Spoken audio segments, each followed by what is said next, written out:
공군 부사관 성추행 피해 사망 사건을 수사하고 있는 국방부 검찰단이 대령대 공군본부 군사경찰단 등에 대한 압수수색에 나섰습니다. 군 검찰은 확보한 자료를 토대로 이 중사가 사망하기 전까지 제기된 부실 대응 의혹 여부를 확인할 계획입니다. 홍남기 경제부총리가 추가 적자국채 발행 없이 세수를 활용한 2차 추가 경정 예산안 편성을 검토하겠다고 밝혔습니다. 홍 부총리는 그러나 취약계층 지원 대책이 중심이 될 것이라고 강조해 여당의 전국민 재난지원금 주장에 선을 그은 것이라는 해석도 나오고 있습니다. 여야 원내 수석 부대표가 만나 의사일정 합의를 시도하고 있습니다. 민주당은 이번 임시국회에서 손실보상제를 처리할 방침인데 소급 적용은 하지 않고 맞춤형 피해 지원을 하는 방안을 검토하고 있습니다.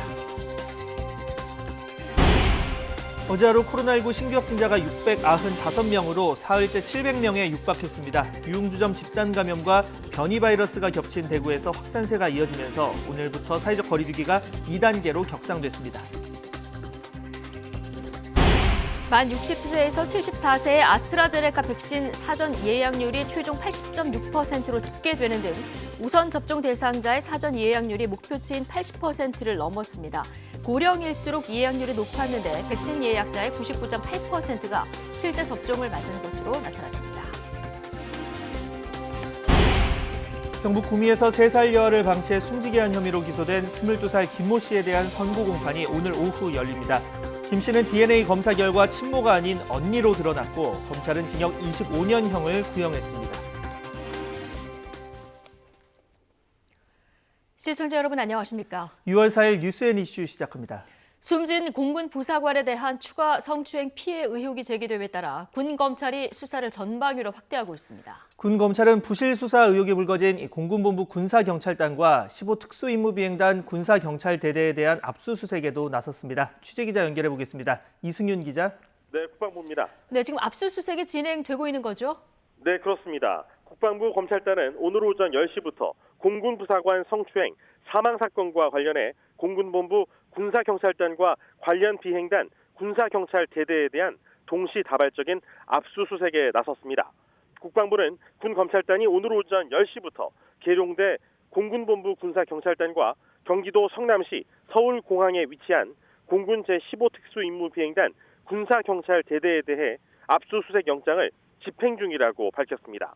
공군본부 군사경찰단과 공군 제15특수임무비행단 군사경찰대대는 가해자의 휴대전화와 사건이 발생한 차량 내부의 블랙박스를 제때 확보하지 않은 데다 가해자의 증거인멸 시도가 벌어지고 있었는데 구속영장을 신청하지 않는 등 부실 초동 수사를 벌인 혐의를 받고 있습니다.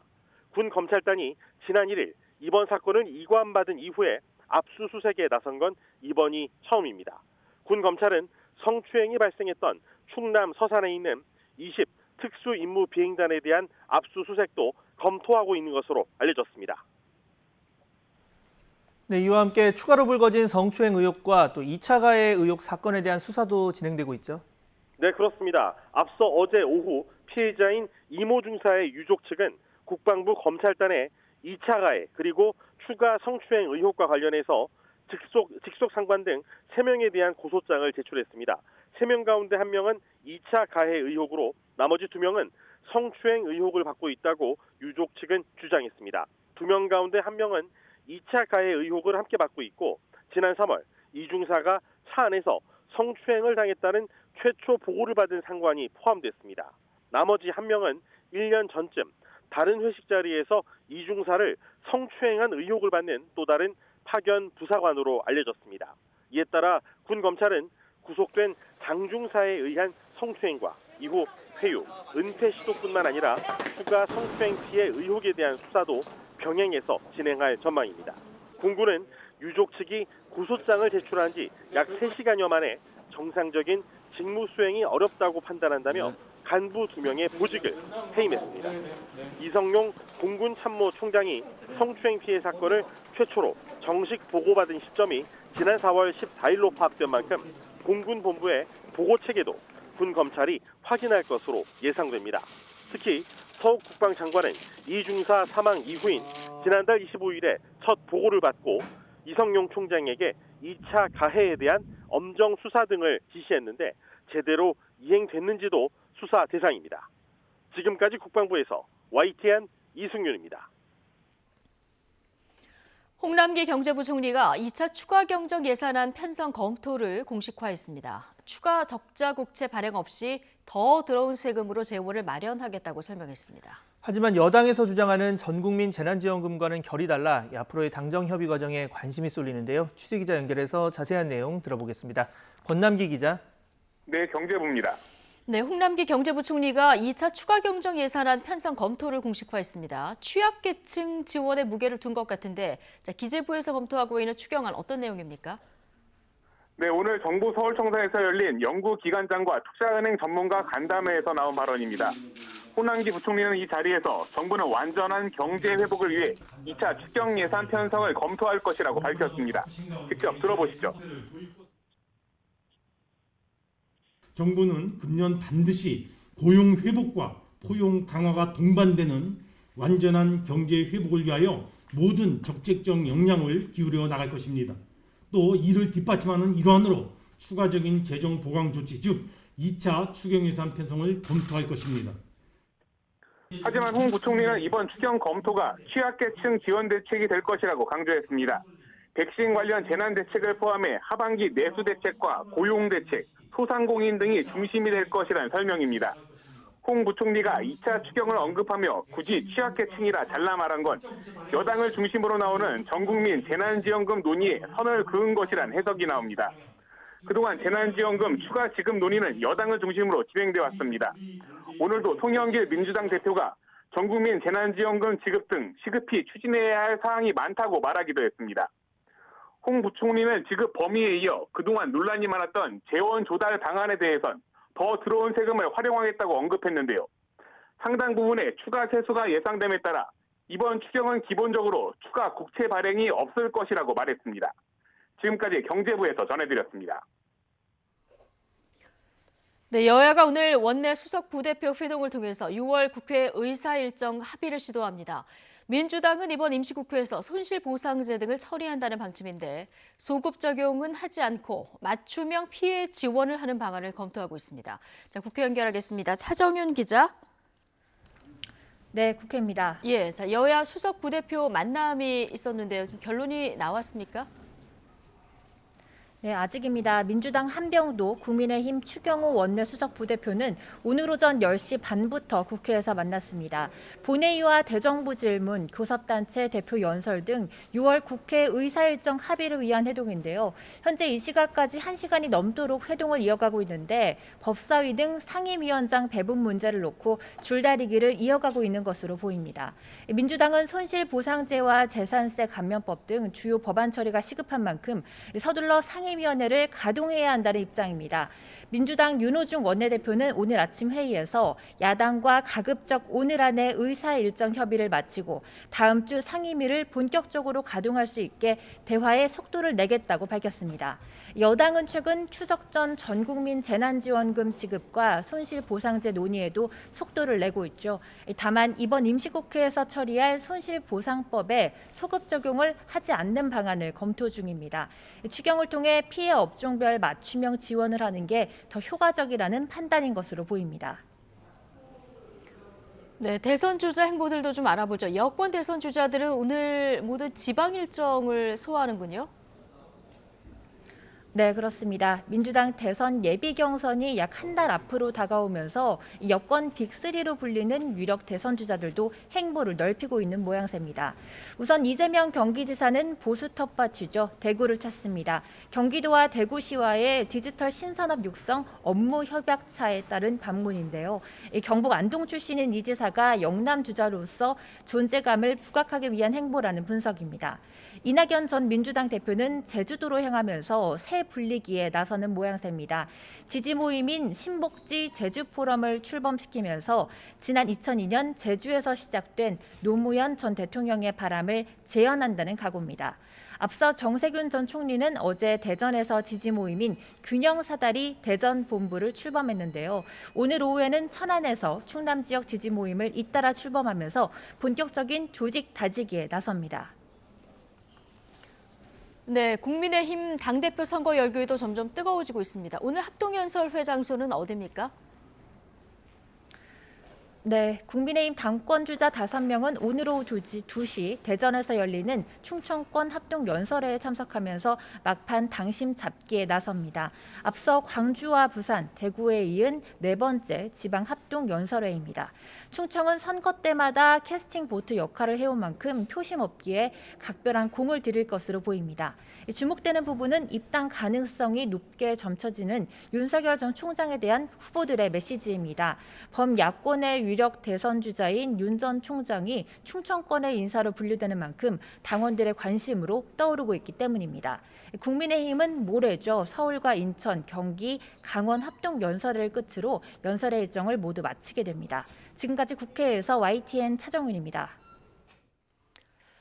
네, 검찰 고위 간부 인사를 놓고 김호수 검찰총장과 어제 마라톤 회의를 한 박범계 법무부 장관은 아직 최종 인사안이 나오지 않았고 일정도 정해지지 않았다고 말했습니다.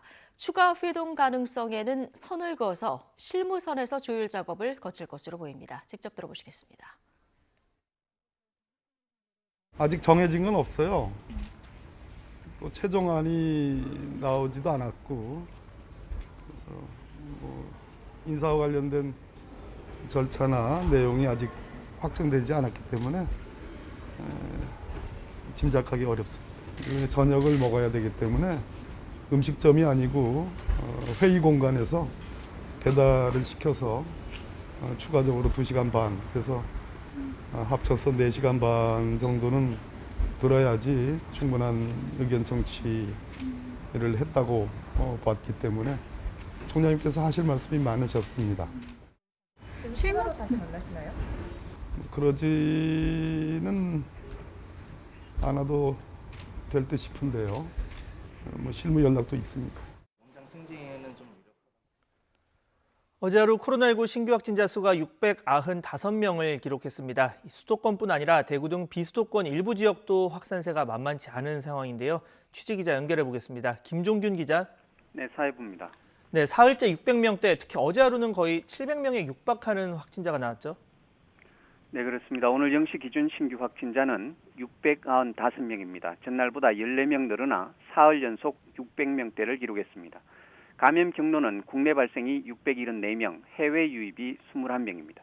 특히 수도권, 비수도권을 가리지 않고 전국 곳곳에서 일상 감염이 잇따르고 있습니다. 지역별로 보면 서울 205명, 경기 204명, 인천 10명으로 수도권만 지역 감염이 419명입니다. 비수도권에서는 대구가 심상치 않습니다. 유흥주점 집단 감염과 변이 바이러스까지 겹치면서 대구는 65명으로 가장 많았고 경남 43명, 제주와 충북이 각각 21명 등입니다. 코로나19 관련 사망자는 1명 더 늘었고 위중증 환자는 2명 늘어 151명입니다.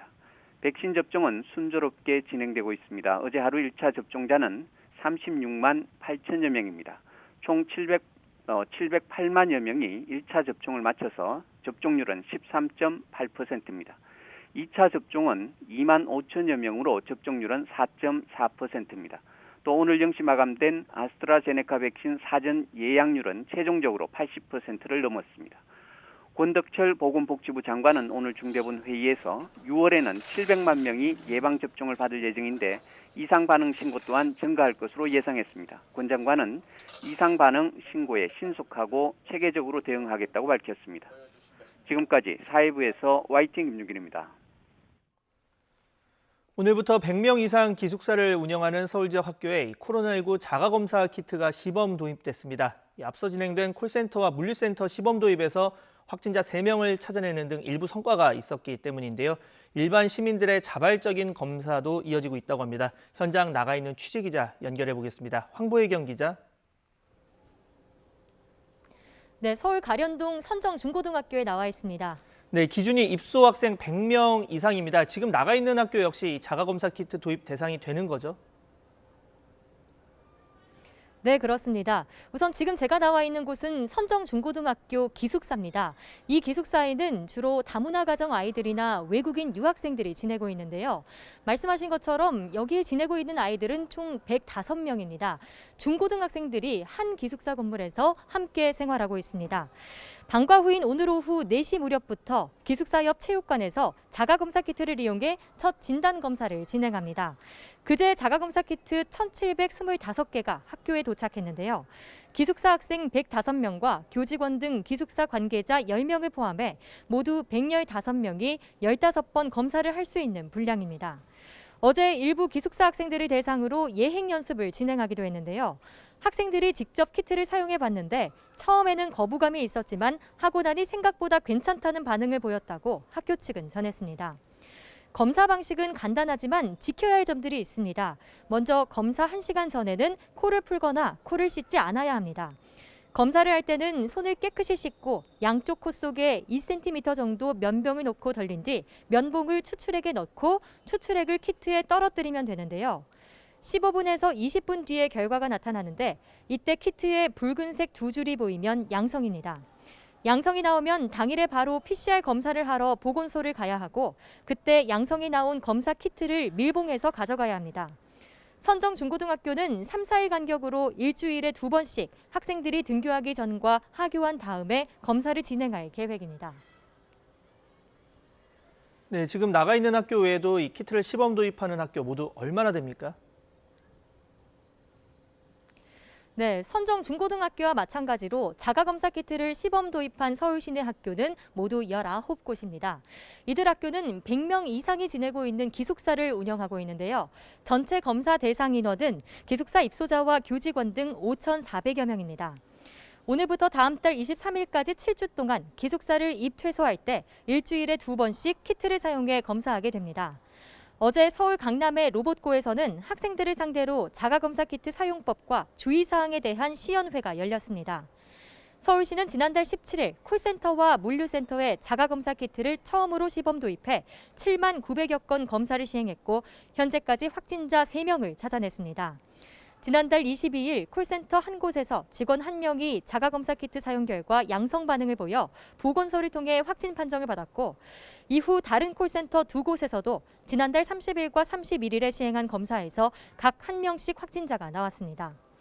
이외에도 지난달 17일부터 어제까지 시민들이 자발적으로 자가검사 키트를 사용해 양성 결과를 확인한 뒤 확진 판정을 받은 사례는 모두 57명으로 파악됐습니다.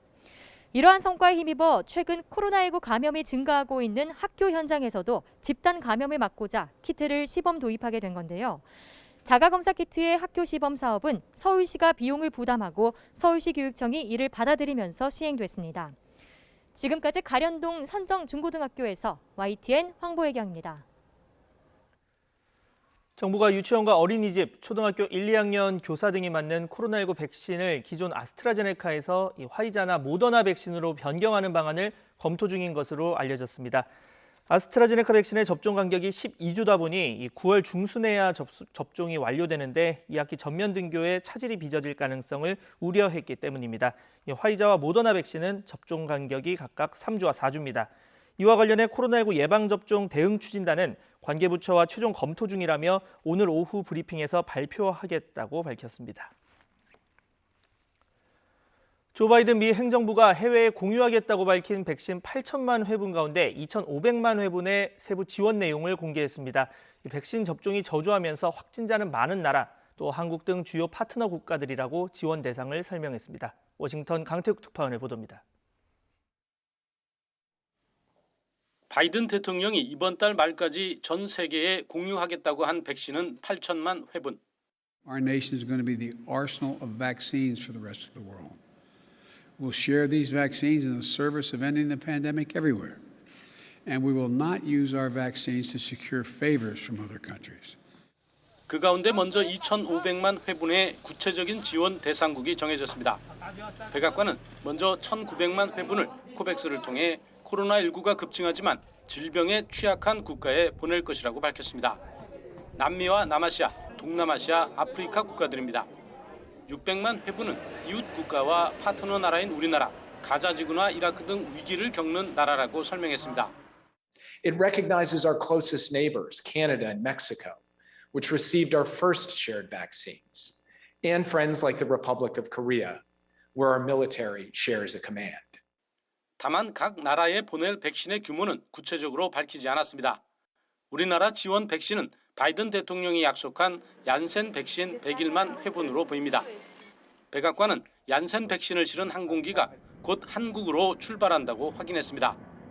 미국의 백신 지원은 자국 접종이 어느 정도 이뤄진 데다 백신 생산이 탄력을 받고 있는 상황을 고려한 것입니다. It's fair to say that we're far ahead of where anyone thought we would be in our fight against the virus.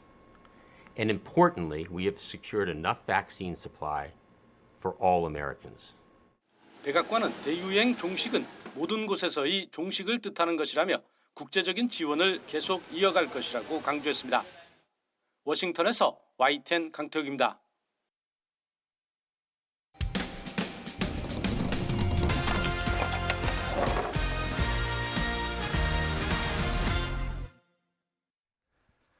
의사가 없는 대신 자연주의 분만을 강조하는 곳이 있습니다. 바로 조산원인데요. 서울 유명 조산원에서 태어난 아이가 제때 응급처치를 받지 못해 심각한 뇌 손상으로 치료받고 있다는 제보가 들어왔습니다.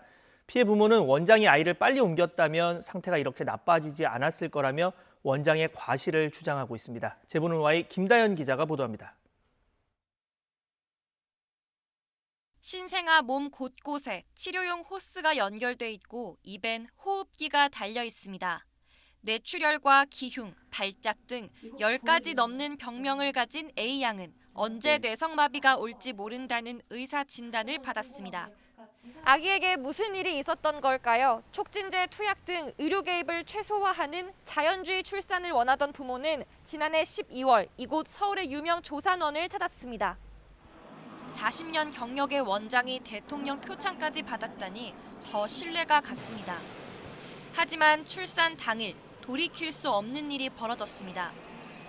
아기 엄마는 심각한 산통을 호소했는데 원장은 병원에 바로 데려가는 대신 회음부를 직접 절개하고 태반을 꺼내는 의료 행위에 나섰습니다.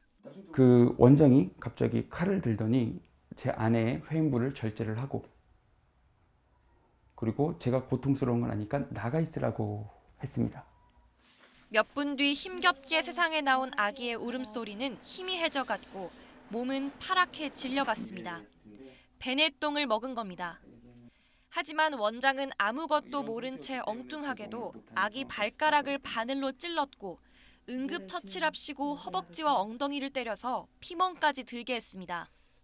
태반을 꺼내고 그럴 동안에 아이는 저기 방치되었었는데 그 옆에 그 딸 간호조무사는 핸드폰을 하고 있었어요. 아이의 울음소리가 점점 작아지는 거예요. 1시간이 지나서야 아기는 대학병원 중환자실로 옮겨졌습니다. 후유증이 극심해 뇌파 검사와 MRI 촬영 등 추적 관찰이 필요한 상태입니다. 중요하죠. 빨리 오는 것도 중요하고. 근데 그 과정에서도 적절한 기도 확보, 그다음에 소생 그런 것이 이루어졌으면 좋았을 것이다라고도 볼 수 있습니다. 원장은 책임을 묻는 부모에게 미안하다는 말만 되풀이할 뿐이었습니다. 취재진은 원장의 입장을 듣기 위해 조산원을 찾아가거나 여러 차례 연락을 시도했지만 아무런 답을 받지 못했습니다. 연결이 되지 않아 비소리 후 소리샘으로 연결되오며 전문가는 정상 분만이 어려워 보이는 산모를 바로 병원에 데려가지 않는 건 명백한 조산원의 과실이라고 지적합니다. 또 절개와 봉합을 한 건 의료법 위반이라는 의견도 있습니다. 정상적인 상황이 아니었고 분만이 어려운 과정에서 분만을 강행하는 과정에서 이제 이루어진 것이라서 조금 그 조산사가 할 수 있는 의료행위 범위에 속한다고 보기는 어려울 것 같습니다. 하루에도 몇 번씩 생사 고비를 이겨내고 있는 A양. 결혼 2년 만에 낳은 첫 아이를 떠나보낼 뻔한 A양 부모는 또 다른 피해 사례가 생기지 않도록 법적 대응에 나서기로 했습니다. YTN 김다연입니다. 네, 조금 전 보신 이 조산원 원장은 업계에서 이른바 아기 할매라고 불릴 정도로 명성이 자자하다고 합니다. 하지만 지난 수십 년 동안 여러 차례 신생아 의료사고에 휘말렸고 재판에서는 유죄 판결을 잇따라 받기도 했습니다. 이어서 임성호 기자가 보도합니다. 아기 할매로 불리는 조산원 원장 서모 씨가 지은 책입니다.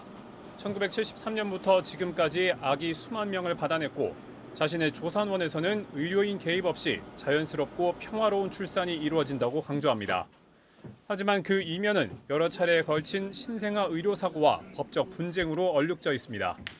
지난 2008년 9월 서 씨의 조산원을 찾은 산모가 아기를 낳았습니다. 양소에서는 배내똥이 발견됐고 밖으로 나온 아기가 스스로 숨을 쉬지 못했지만 서 씨의 응급 조치는 아기를 거꾸로 들어 엉덩이를 때리는 게 다였습니다. 뒤늦게 종합병원으로 옮겨진 아기는 저산소성 뇌손상 진단을 받았습니다. 서 씨는 업무상 과실치상 등의 혐의로 재판에 넘겨졌고 유죄가 인정돼 벌금 700만 원을 선고받았습니다. 이뿐만이 아니었습니다. 2003년 7월엔 제왕절개 수술 전력이 있던 산모에게 무리가 가는 자연분만을 권유했다가 자궁 파열로 이어졌습니다. 이로 인해 태아가 이상 징후를 보였지만 20분 동안 아무런 조치도 취하지 않았고 뒤늦게 병원으로 후송된 아기는 끝내 숨졌습니다. 법원은 서 씨의 과실을 인정해 벌금 300만 원을 선고했습니다. 더 거슬러 올라가 20년 전 당시 산모의 당뇨 증세로 태아의 사산 위험이 커졌는데도 서 씨는 출산 예정일이 2주나 지나도록 내버려뒀습니다. 결국 태아는 자궁 안에서 숨졌고 재판에 넘겨진 서 씨에게 법원은 업무상 과실 책임이 있다고 질타했습니다. 이처럼 서 씨는 수십 년 동안 여러 번에 걸쳐 신생아 의료 사고에 휩쓸렸지만 조산원을 계속 운영해왔고 이번에 또다시 피해를 보는 신생아가 나오고 말았습니다. YTN 임성호입니다. 경북 구미의 한 빌라에 3살 여아를 방치해 숨지게 한 혐의로 기소된 22살 김모 씨에 대한 선고 공판이 오늘 열립니다. 대구지방법원 김천지원은 오늘 오후 숨진 아이의 언니로 밝혀진 김 씨의 살인 등 혐의에 대해서 판결할 예정입니다. 앞서 검찰은 징역 25년과 취업 제한 명령 10년, 전자장치 부착 20년을 구형했습니다. 도쿄올림픽 홈페이지에 독도가 일본 땅으로 표기된 것과 관련해 우리 정부 측은 지난 2년 동안 7차례의 항의와 시정을 요구한 것으로 확인됐습니다. 문화체육관광부는 국민의힘 김혜지 의원실에 보낸 답변서를 통해서 이같이 밝혔습니다. 주한 일본 대사관을 향한 외교부의 지난 2019년 7월 19일 항의를 시작으로 대한체육회는 같은 달 25일 일본 올림픽위원회 JOC와 국제올림픽위원회 IOC에 공식적으로 항의하고 조속한 시정을 요구했습니다. IOC는 항의 서한 닷새 뒤인 2019년 7월 31일 도쿄올림픽 조직위원회와 지속적으로 협의하겠다는 답변도 보내왔습니다. 하지만 별다른 움직임이 없었고 이 올림픽이 임박해 독도 문제가 다시 불거지자 우리는 지난달 24일 JOC에 항의 서한을 보냈고 지난 1일에는 IOC에도 중재를 요구하는 서한을 거듭 발송한 것으로 드러났습니다. 이런 가운데 사이버 외교 사절단 방크가 도쿄올림픽 지도에 독도 표기 문제에 대해서 어떤 조치도 하지 않는 국제올림픽위원회 IOC에 대한 비판 여론을 모으는 캠페인에 착수했습니다. 방크는 오늘 SNS에 올린 글에서 평창올림픽 당시 한반도기에 독도 삭제를 권고했던 IOC가 2021년 도쿄올림픽 독도 표기에는 아무런 반응도 보이지 않고 있다고 비판했습니다. 그러면서 IOC가 일본 정부의 대변인이자 꼭두각시로 이용당하고 있다는 것을 국제사회에 알려서 국제적 비판 여론을 모으는 캠페인을 진행하겠다고 밝혔습니다. 일본 정부의 코로나 대책을 조언해왔던 전문가회의 수장이 도쿄올림픽 강행에 대한 작심 발언을 쏟아냈습니다. 10만 명 가까운 사람이 모이는 상황에서 일본 정부 주장처럼 안전하게 대회를 치르기 어렵다고 경고했습니다. 도쿄 이경화 특파원이 보도합니다. 코로나 사태 이후 1년 넘게 일본 정부의 방역 대책을 조언해온 오미 분과위원장. 예상 밖의 강한 어조로 올림픽 개최에 대한 소신 발언을 내놨습니다.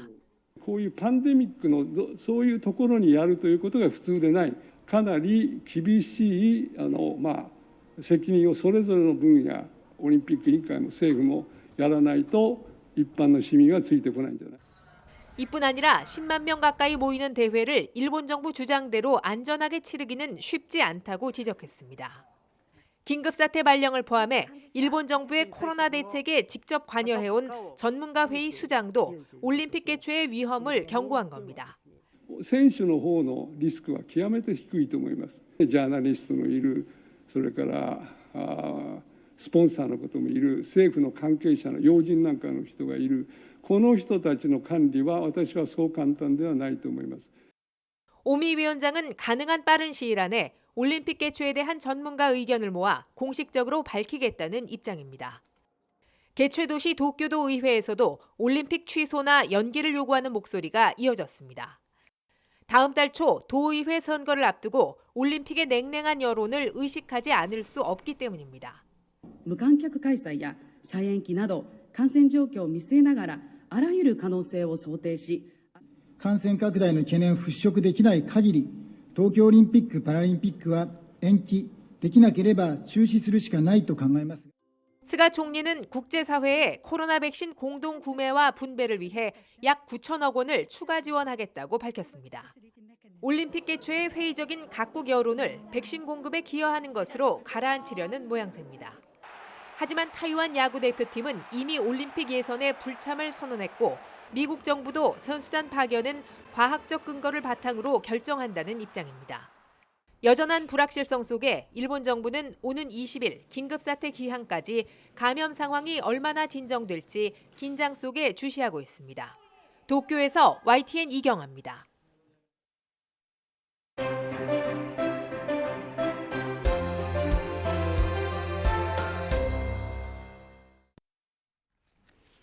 네, 오늘의 정치사회 이슈 조상호 더불어민주당 전 상근 부대변인 그리고 김근식 국민의힘 전 비전전략실장 두 분과 이야기 나눠보겠습니다. 어서 오십시오. 안녕하세요. 안녕하세요. 안녕하십니까. 예, 이 성추행 피해 신고 뒤 2차 가해에 시달리다가 극단적 선택으로 내몰린 공군 부사관 사망 사건 파장이 일파만파 커지고 있습니다. 생전에 다른 상관에 의한 성추행 피해가 최소 2차례 더 있었다. 유족들은 국방부 검찰단에 추가 고소장을 냈고요. 최고 상급자 포함해서 지휘 라인을 엄중 처리하라는 대통령의 지시도 있었습니다. 신고하고 바로 대응만 제대로 했어도 이런 아쉬움이 계속 남는 그런 사건입니다. 이번에 드러난 성추행 가해자는 이미 구속이 됐고요. 네. 또 어제 유족들이 추가 고소장을 제출했는데요. 생전에 다른 상관들에 의한 성추행 피해가 최소 2차례 더 있었다는 거고요. 심지어는 이번에 그 은폐 의혹에 연루된 간부들 가운데 과거의 성추행의 가해자로 지목된 사람도 있는 이런 사건이에요. 예, 이게 사실은 군내 특유의 어떤 그 상명하복 문화이기 때문에 그 부분에 관해서 성추행을 너무 이렇게 대수롭지 않게 생각하거나 그 부분이 또 내부에서 이제 그 밖으로 불거지게 될 경우에 지휘 책임 등의 문제가 발생할까봐 되게 이렇게 압력을 통해서 덮는 사건들이 너무 많았거든요. 예. 그래서 2015년에도 한번 군내 성폭력 범죄 근절 대책으로 크게 한번 내놓은 적이 있어요. 예. 그때 이제 이른바 원 스트라이크 아웃이죠. 한 번이라도 이런 부분에 대해서 성적 문제를 일으키게 되면 진급에서 배제하거나 아니면 퇴출시키겠다. 뭐 이런 대책도 이미 그때 내놨었고요. 그래서 아마 이번에 이낙연 전 대표가 그 부분을 강조해서 얘기했던 것 같습니다. 네. 그런 지침이라도 준수했다면 이런 일이 과연 있었겠냐. 그다음에 또 그 수사, 인사, 그 감찰 그런 라인에 있는 사람들이 이런 사건들을 은폐하거나 방관했을 경우에 이를 네. 처벌하는 규정을 두겠다고 원래 군에서 약속을 했어요. 예. 근데 그게 왜 사실 안 지켜지는 겁니까? 그게 근데 입법으로 도입이 안 됐습니다. 입법으로. 그러니까, 예, 예. 그 부분도 아마 국회에서는 좀 봐야 될 것 같고요. 궁극적으로 이런 일이 벌어질 때마다 민주당에서 지속적으로 요구했던 것 중에 하나가 군사법원을 좀 군사법원의 관할 범위를 좁히거나 아예 군사법원 제도 자체를 폐지하자. 문재인 대통령의 헌법 개정안에도 아마 군사법원 관련된 규정을 삭제해서 군사법원을 법 개정으로 폐지하는데 물론 위헌이 아니라고 보지만 위헌 예. 논란 자체를 없애겠다는 그런 의지를 표현한 적이 있거든요. 그러니까 이렇게 평시에 군사법원을 폐지하거나 적어도 이른바 군내 그 어떤 보안과 관련된 범죄를 제외한 일반 범죄 사건들은 군사법원이 아닌 민간법원에서 수사건이 재판을 하는 게 이렇게 이 끼리끼리 봐주기 문화를 방지하는 데 도움이 될 거라고 보고 그걸 추진을 했는데 그 국민의힘 쪽 의원들께서는 지속적으로 그걸 반대하고 있거든요. 그러니까 예를 들어 대표적으로 이제 윤한홍 의원인데 윤한홍 군 출신이죠. 예. 윤한홍 의원 같은 경우는 아니 이건 지휘권 행사 차원에서 그 부분이 군의 특수성을 반영해야 되기 때문에 절대 폐지는 안 된다. 뭐 그리고 개정도 사실은 그렇게 개정하면 민간 법원이 사실상 개입하는 거기 때문에 그런 부분에 대해서는 반대다. 이런 입장이 확고해서 그런 부분들이 잘 진행이 안 되고 있습니다. 그래서 이런 부분 관련해서 왜 군의 특수성을 인정하는 이유는 그 해당 범죄가 군의 보안과 관련돼서 기밀이 이른바 일반 법원이나 대중에 공개되는 게 부적절하기 때문인데 성범죄가 무슨 군사기밀과 관련이 있습니까? 그 외에 일반 군사법원에서 처리하는 사건의 90% 이상이 교통범죄 관련 사건들이에요. 음주 사건이라든가 이런 거. 그러니까 그런 거 사정을 보더라도 이제 적어도 군사법원이 폐지까지는 아니더라도 평시에서만큼은 군사법원에서 관할 범위를 군 관련 보안이 요구되는 범죄에 한정해야 된다. 그렇게 생각합니다. 예, 이번 일을 계기로 손봐야 될 곳이 뭐 한두 군데가 아닌 것 같은데 뭐 과거에도 말씀하셨듯이 이런 사건이 계속 일어났고요. 지금도 반복이 되고 똑같은 일들이 지금 벌어지고 있는 이런 상황입니다. 이번에도 윗선의 이 사망 사건을 보고할 때 성추행 의혹이 빠졌다는 거고요. 성추행 이 신고 묵살하는 동안 회유도 있고 이러는 사이에 군에서 2차 가해가 굉장히 심하게 진행이 된 이런 상황입니다. 이 문제 짚고 넘어가지 않을 수 없을 것 같아요. 이제 군 내부의 폐쇄성이라든지 또 상명하복이라고 하는 이런 좀 유계질서 그리고 이제 인사고과의 군 내부에서 어떤 이런 불미스러운 일이 벌어졌다 생각하면 이제 인사고과 자체에 반영된다는 그 상급자들의 이제 개인적인 이해관계겠죠. 그런 것 때문에 쉬쉬하는 문화가 만연한 것 같아요. 그래서 이런 부분들은 제가 볼 때 군 내부의 어떤 전체적인 문화 그리고 지금 갈수록 군 내부에는 사관생도부터 시작해서 부사관도 그렇고 여성 장병들이나 여성 병사, 여성 지휘관들이 비율이 굉장히 늘어나고 있거든요. 그렇다고 한다면 과거에 남성 위주의 획일적인 군대 문화에서 여성 장병들이나 지휘관들이나 간부들이 늘어나는 이 추세에 맞춰서 군내 병역 문화의 남녀 형평성이나 성인지 감수성들을 훨씬 더 많이 교육을 하고 개도를 해야 되는데 그 부분이 여전히 총체적으로 좀 부실했다는 생각이 들고요. 저는 무엇보다도 가장 중요한 것은 이 억울하게 이 극단적 선택을 한 이 여성 부사관의 그 안타까운 죽음을 넘어서서 이걸 은폐를 하고 없었던 일로 하고 오히려 정말 극단적 선택을 하게 되는 때까지의 그런 안타까운 사실을 확인했음에도 불구하고 단순 변사 사건으로 보고했다는 거 아닙니까? 그러니까요. 부모님 입장에서 얼마나 가슴이 찢어지겠습니까? 그걸 보면 정말 이게 아까 화면 나왔습니다만 이게 언론에 뒤늦게 알려지자마자 2시간 반 만에 절차 다 밟아서 구속하고 영장 집행하는 그런 군 검찰인데 3개월 동안 쉬쉬하고 있었다라는 게 정말 이게 저는 군 내부의 이 은폐 문화 그리고 그 상급자들의 이것들에 대한 좋은 게 아니냐는 식으로 넘어가려는 문화에 대해서는 이번 기회에 철저하게 발본 세곤해서 그 책임 물을 건 책임 묻고요. 그리고 일벌백계로서 그 대통령도 이야기를 했다시피 상급의 지휘라인까지 책임을 묻고 더 중요한 것은 장기적으로는 제가 말씀드린 여성 지휘관과 간부들의 비율이 늘어나는 이 상황에서의 군 내부의 병역 문화 여군 비율이 한 개선이다. 6에서 8% 정도 맞습니다. 된다고 하더라고요. 갈수록 늘어난 추세거든요. 예. 그런 부분에 대한 이야기를 충분히 해줬으면 좋겠다 이런 생각이 듭니다. 근데 사실은 진짜 전시 효율적 지휘 체계를 위해서 그 군사법원 제도를 두는 건데 이번에도 뭐 국민청원이 올라왔다 그러더라고요. 그거 좀 폐지하자고. 평시에는 적어도. 적어도 평시에는 폐지하자. 적어도 평시에는 운영하지 말자는 건데 이 부분 관련해 가지고 정말 그 구체적인 진짜 좀 그 획기적인 대안이 나와야 되는 게 아까도 말씀하셨던 건 군 내부에 그 조직적 폐쇄성이 있어요. 그리고 우리가 삼권 분립을 왜 합니까? 결국에는 삼권 분립이 각자의 권력이 견제 균형을 맞춰서 국민의 기본권을 보호하자는 거였잖아요. 근데 군의 특수성을 아무리 고려한다 하더라도 더더군다나 전시에서 효율적 지휘 체계를 유지하기 위한 것도 아니고 평시에 왜 그 지휘부에 이른바 그게 권력으로 치면 행정 권력인데 군 지휘부에 사법권까지 주는 겁니까? 심지어 이 군사법원은 군 판사 이 전문가들이 아닌 지휘관이 거기 재판장으로 들어가게 돼 있어요. 그러니까 이런 부분들 때문에 사건들이 자꾸 조직적으로 덮이는 거거든요.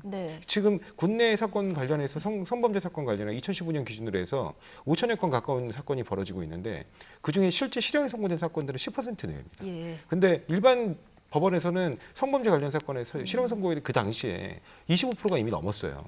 그러니까 반도 못 미치는 실형 선고율을 갖고 있고 그 와중에도 상당 부분의 범죄가 은폐되기 때문에 훨씬 더 심각하리라고 보거든요. 그러니까 군에서 일어난 사건이라고 해도 밖에 일반 법원에서 다 재판을 받아야 된다. 그렇습니다. 자, 군사법원 폐지 안 되면 관할 범위라도 좀 축소하자. 자, 이 문제 지금 계속 제기하고 계신데 어떻게 보십니까? 군사법원의 그 내부의 통제를 받을 수밖에 없는 그러니까 지휘관의 통제를 받을 수 있는 구조였거든요. 그러니까 그 문제점은 지속적으로 제기돼 왔기 때문에 저는 물론 이 사건을 바로 군사법원 폐지 문제로 연결시키기는 조금의 더 공론화 과정이 있어야 됩니다만 구체적으로 아까 말씀드린 군 내부의 만연한 폐쇄 문화와 상명하복 문화 그리고 여성 지휘관과 간부들이 비율이 늘어나는데도 불구하고 거기에 미처 따라가지 못하는 병역 문화의 혁신 이게 좀 중요하고요. 군사법 문제는 비단 이 성추행 사건뿐만 아니라 과거에도 지휘관의 통제와 지시를 받는 법원과 검찰이기 때문에 우리 이 민간 같은 경우는 사법부가 사실 행정부나 이 입법부로부터 자유로운 삼권 분립이 확실히 보장되어 있는 하나의 독립된 체계지 않습니까? 네. 근데 군대 내에서만은 이 군사법원 자체가 형식상 법원이지만 사실은 검찰도 그렇고 군 검찰도 그렇고 군 법원도 그렇고 지휘관 통제하에 있거든요. 이 부분에 대한 것은 전체적으로 다시 한번 시스템을 뜯어 고쳐야 될 전체적인 고민이 필요하다고 봅니다. 그러나 네. 이 부분을 바로 지금 이 성추행 사건에서 그것이 마치 핵심 것처럼 이야기하는 것보다는 이 사건 자체에 대해서 정말 전혀 단 하나의 그 의혹도 없이 철저하게 파헤쳐서 책임 묻고 일벌백계 하고 그다음에 군 내부의 이 부분에 대해서 우리 지금 문재인 정부에서 추구하고 있는 병역 문화 혁신 문제라든지 그리고 군 내부에 있어서 이 성비위 사건에 대한 증가 문제에 대해서 어떻게 할 것인지에 대해서 여야가 머리를 맞대고 새로운 대책을 세워야 되지 않나 싶습니다. 예. 이번 사건부터 한 점 의혹이 남지 않도록 철저히 조사하는 것이 중요하다 얘기해 주셨는데 어제 대통령도 앞서 얘기를 했지만 최고 상급자를 포함해서 지휘 라인의 라인도 엄중 문책하고 또 책임질 일이 있으면 책임져라 이렇게 지시가 내려졌고요. 이낙연 전 대표도 국방장관직을 걸어라 뭐 이런 얘기까지 한 상황입니다. 이 사안 어디까지 책임져야 할 사안이라고 보십니까? 아까 제가 말씀드렸듯이 인사, 감찰, 그다음에 수사에 관여한 사람들 중에 과연 문제가 있는 사람들이 있는지 그리고 실제로 보고받고 은폐하려 한 정황들이 있는지 이게 딱 요 규정은 아니지만 원래 이 군형법에는 부하범죄 부진정이라는 범죄가 있어요. 부하범죄 부진정이라는 어떤 겁니까?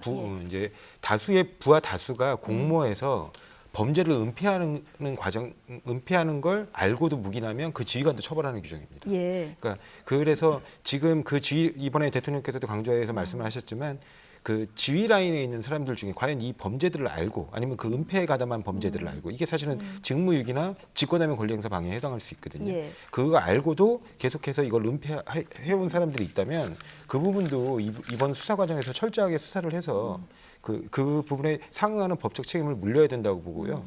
그 부분 관련해서 제가 또 아까도 말씀드려서 문제를 자꾸 제기하는 이유가 이런 사건들에 대한 수사가 들어갈 때 이 군사법원이나 군검찰의 한계 때문에 제대로 이루어지지 않는다는 겁니다. 왜냐하면 실제로 그 사람들을 관할하는 게 현재 지휘관들이에요. 예. 지금 1심 보통 군사법원 같은 경우는 거기 사단장급에서 관할이 됩니다. 예. 그리고 고등군사법원에도 여전히 그렇고요. 그러니까 지금 이제 특별 지시로 이 사건의 경우에는 지금 국방부로 이관이 돼가지고 국방부에서 수사가 국방부 검찰단에서 수사가 진행되고 있지만 일반적으로 그렇다는 겁니다. 그래서 그런 사건들이 그런 문제들 때문에 자꾸 지휘 라인에서 은폐되고 범죄가 덮이는 경향이 있기 때문에 이 부분에 대해서 대통령께서 특별 지시도 내렸지만 그 국방장관은 정말 직을 걸고 제대로 수사를 하고요. 그리고 이 사건 하나 지금 계속해서 반복되고 있잖아요. 2013년, 2015년, 2017년 계속 반복되고 있기 때문에 이 사건 하나로 그칠 게 아니라 앞으로 어떻게 하면 그걸 방지할 수 있을지 그에 대한 확실한 보완 대책을 내놓고 그 부분 그 보완 대책이 실질적으로 실행되도록 계속 감시를 해야 된다고 봅니다. 그렇죠. 앞으로 이런 일이 다시는 일어나지 않도록 하는 부분도 역시 중요한데 지금 제기하신 군사법원 문제 외에요. 국회에서 입법 과정에서 어떤 부분들이 좀 보완이 돼야 앞으로 이런 일들이 반복이 안 될까요? 그러니까 군사법 문제는 사실은 조금 더 뭐 좀 큰 틀의 문제이기 때문에 장기적 과제로 하더라도 제가 아까 말씀드린 것처럼 이 부분에 대해서는 일단 이 사건 자체에 주목을 해서 책임자를 확실하게 문책을 하고 처벌하고 책임을 지워야 됩니다. 왜냐하면 일단 은폐를 했다는 정황이 드러나기 때문에 은폐라는 것은 가해자한테 자기가 피해를 당했다고 바로 그 다음 날 신고를 했습니다. 그러니까 절차에 따라서 피해자가 자기 피해 사실을 알리고 군 당국에 바로 신고를 했음에도 불구하고 그 시점부터 3개월 동안 뭉개고 있었던 거거든요. 그러니까 이런 부분에 대해서는 그러면 과연 피해자가 자기가 피해 당했다고 신고하는 그 순간부터 피해자에 대한 보호 조치, 그다음에 피해자의 신고가 접수되자마자 매뉴얼대로 군 검찰이나 군 당국에서는 어떻게 처해야 될지에 대한 입법화된 매뉴얼 자체를 만드는 게 제일 중요하다고 생각이 들고요. 그러니까요. 어떻게 입법적으로 보완이 그런 것들을 이제 여야가 지금이라도 맞대고 머리를 맞대고 생각을 해야 되고 저는 그 부분은 이제 장기적 과제나 앞으로의 과제 속에서 22대 국회에서 한다고 치면 당장 이 사건에 대해서는 일단 국방장관이 직을 걸고 하라고도 이야기를 했지만 그 밑에 이제 공군 참모총장도 있고 또 해당 사령관이 있을 거 아니겠습니까? 그다음에 또 해당 전단 또 비행 단장이 있을 거예요. 이분들에 대한 철저한 수사를 통해서 정말 윗선이 어디까지 은폐에 가담했는지 그리고 은폐 사실을 인지하고 있었는지 혹이라도 이 부분이 은폐에 대한 지시를 상부에서부터 내려갔던 건 아닌지 이한 철저한 조사가 있어야 됩니다. 그러니까 우리가 별거 아닌 것 같지만 예전에 그 북한군 노크 기순도 있었고 북한군이 어선이 들어왔는데도 전혀 몰랐던 이런 방위가 뚫렸던 이야기들도 그 에아 사단이나 에아 부대의 문제이지만 그 부분이 지휘라는 어디까지 책임져야 될지에 대해서 우리가 논의를 해야 되는 거거든요. 그래서 저는 이 부분에 대해서는 정말 국방장관, 공구참모총장, 그다음에 전단 단장, 그다음에 상급 지휘관들이 어느 정도까지 이 사실을 인지하고 있었고 은폐에 가담했는지에 대해서는 분명히 다 밝혀야 한다고 생각합니다. 제가 아까 말씀드린 것 중에 그러니까 지금 그 이른바 수사 감찰 인사 그뿐만 아니라 지휘라인 전체에 대해서 특히 이 성범죄에 관해서 별도 특별 구정을 둘 필요가 있고요. 별도 특별 구정. 예, 그렇습니다. 예를 들면 대표적인 게 그러니까 좀 비교할 수 있는 게 예를 들면 특가법 위반 행위에 관련해서 그 특가법 위반 행위를 수사하는 수사 담당 공무원이 직무를 유기하는 경우에는 특수직무유기라고 그래가지고 별도로 1년 이상의 징역이라는 유기징역이라는 중한형으로 처벌하고 있거든요. 근데 지금 아까 제가 말씀드린 부하범죄 부진정 같은 경우는 다수가 공동으로 할 걸 요구하고 있는데다 형도 3년 이하로 되게 낮아요. 그래서 이런 게 말고 성범죄에 관련해서 은폐에 가담한 사람들이 있으면 그 부분에 대해서 특별하게 더 가중 처벌하는 별도의 규정이 반드시 필요하다고 보고 있고요. 그런 부분에서 그 부분은 과거 제가 아까 말씀드린 것처럼 2015년에 국방부가 약속한 사안이에요. 입법으로 빨리 이루어져야 된다고 봅니다. 성범죄 은폐에 가담한 사람들 가중 처벌 별도 규정이 반드시 필요하다. 그렇습니다. 네. 자, 여야 한 목소리로 지금 다시는 반복되지 말아야 된다는 목소리가 나오는데 이번에 확실히 뿌리 뽑을 수 있을 대책이 나올지 좀 주목해서 보도록 하고요. 다음 사건 보겠습니다. 자, 이용구 전 법무부 차관의 택시기사 폭행 사건이 다시 수면 위로 떠올랐습니다. 블랙박스 영상이 공개되면서 파장이 커졌고요. 이용구 전 차관의 사표는 어제 수리됐습니다. 당시 택시 안에서 어떤 일이 있었는지부터 잠시 영상으로 보고 오시겠습니다. 여기 내리시면 돼요? 너 뭐야? 택시 기사야, 택시 기사. 얘기하지 말라고. 네? 신고할게. 전화상으로 제가 뒤에서 기사님이 와서 문 열고 깨우는 과정에서 멱살을 잡혔다고 그래. 안 돼요, 이렇게 얘기를 해. 이 사람 큰일 날 사람이네. 왜 거짓말을 시키라고 그래? 내가 바로 단호하게 그렇게 얘기를 해. 내가 왜냐면 영상이 있어. 난 다 봤는데 그 사람. 택시기사 인터뷰 내용까지 듣고 왔습니다. 그제 그 앞서 보신 그 영상, 그 블랙박스 영상 안에 이제 폭행 장면, 폭언 장면이 다 이제 담겨 있는 걸 이제 모든 국민들이 다 봤는데 경찰이 블랙박스 영상이 없다고 처음에 얘기하면서 내사 종결을 했는데 택시기사가 이 블랙박스 영상을 한 언론에 이제 공개를 한 상황이 된 거예요. 지금 이 시점에 공개한 이유는 일단 어떻게 보십니까? 글쎄요, 뭐 그때 당시에 다 합의가 끝난 사안이기 때문에 이제 그 부분에 대해서는 사건이 종결됐다고 보고 뭐 이제 사건을 내사 종결을 했는데 실제로 그 수사 담당 공무원 같은 경우는 그 정도 선에 그치는 게 아니라 물론 이게 어떻게 보면 경미하게 처리될 수도 있는 사건입니다. 왜냐하면 이게 합의가 이루어졌기 때문에. 근데 어찌됐든 이게 특가법 위반에 해당할 수 있는 소지가 충분히 있기 때문에 이거를 단순 폭행으로 입건한 다음에 내사 종결 사안은 아닌 게 맞는 것으로 보이거든요. 근데 그럼에도 불구하고 그렇게 이루어진 경우에 대해서는 별도 수사가 필요하겠지만 택시기사 입장에서는 합의로 다 끝낸 사안인데 이후에 문제 제기하는 거는 뭐 그 본인의 어떤 그 뜻과 의지니까 그걸 저희가 뭐 그 내부의 어떤 그 사람의 의사를 할 수는 없는 것 같습니다. 근데 이 택시기사가 지금 경찰에서 증거인멸로 입건을 지금 했다고 해서 혹시 이 부분이 영향이 있지는 않았을까요? 만약에 그럴 수도 있습니다. 왜냐하면 증거인멸이라는 게 본인이 이제 내 증거 여기 있다. 예, 그렇죠. 근데 실제로 원본 영상을 삭제했으면 여전히 증거인멸 부분은 문제가 됩니다. 그리고 예, 그렇습니다. 왜냐하면 이거는 복사 증거, 그러니까 이 복사 영상물 같은 경우는 그 성립의 진정에 관한 문제가 또 발생할 수가 있기 때문에 원본 영상 삭제 자체가 있었는지 여부에 따라 좀 달라질 거고요. 그 다음에 그 원래는 자신이 불리한 형사상 증거를 인멸하는 행위는 방어권 보장 차원에서 그 처벌하지 않고 있는데 이제 우리 판례가 독특하게 교사행위만큼은 이제 그 불법이 이제 정도를 넘는다고 봐서 별도로 처벌을 하고 있습니다. 근데 이렇게 교사가 성립되려면 필연적으로 정범 이런 말 그러니까 증거 인멸자의 범죄도 성립이 돼야 되거든요. 법리상. 그래서 그런 부분 때문에 지금 그 증거인멸 교사와 관련돼서 이용구 차관을 수사를 안 할 수 없는 상황이 되니까 그 부분에 대한 이권이 이루어지지 않을 수 없었던 것으로 봅니다. 예. 자, 특정범죄 가중처벌법 대상인지 아닌지, 즉 차가 완전히 정찬 상태에서 폭행과 폭언이 있었는지 아닌지가 굉장히 쟁점이었는데요. 영상을 보셨습니다만 이 영상으로 봤을 때 이 논란은 이제 뭐 정리가 됐다고 봐야 됩니까? 그렇습니다. 그러니까 뭐 그 방송사에서 이제 단독 보도를 해서 예. 영상을 다 공개했기 때문에 그 영상을 보면 일단 그 이른바 내비게이션 그 목소리가 나와요. 네. 그 음성에 나와서 곧 도착합니다. 이게 나옵니다. 그러니까, 곧 도착합니다. 그러니까 이게 예. 진행 중이다는 걸 이제 보여주고 있는 거고요. 그다음 실제로 화면에서도 그 폭행이 진행되는 과정 동안 그 창문으로 지나가는 장면들이 나옵니다. 그렇기 때문에 멈춰선 게 아니라는 건 이번에 뭐 이 블랙박스 영상을 공개하면서 확실히 정리가 된 것 같고요. 예. 근데 문제는 이제 특가법상 멈춰진 아닌 이동 중인 차, 운행 중인 차라고 한다면 저 정도의 폭행이면 사실 특가법상에 당연히 취지가 맞게 되는 거고 예. 그렇다면 수사는 뭐 지금이라도 진행이 하고 있습니다만 이 전 법무차관 이용구 차관에 대해서는 특가법상 원칙대로 수사를 해서 처벌을 해야 한다는 게 뭐 제가 볼 때는 당연한 이야기 네. 같고요.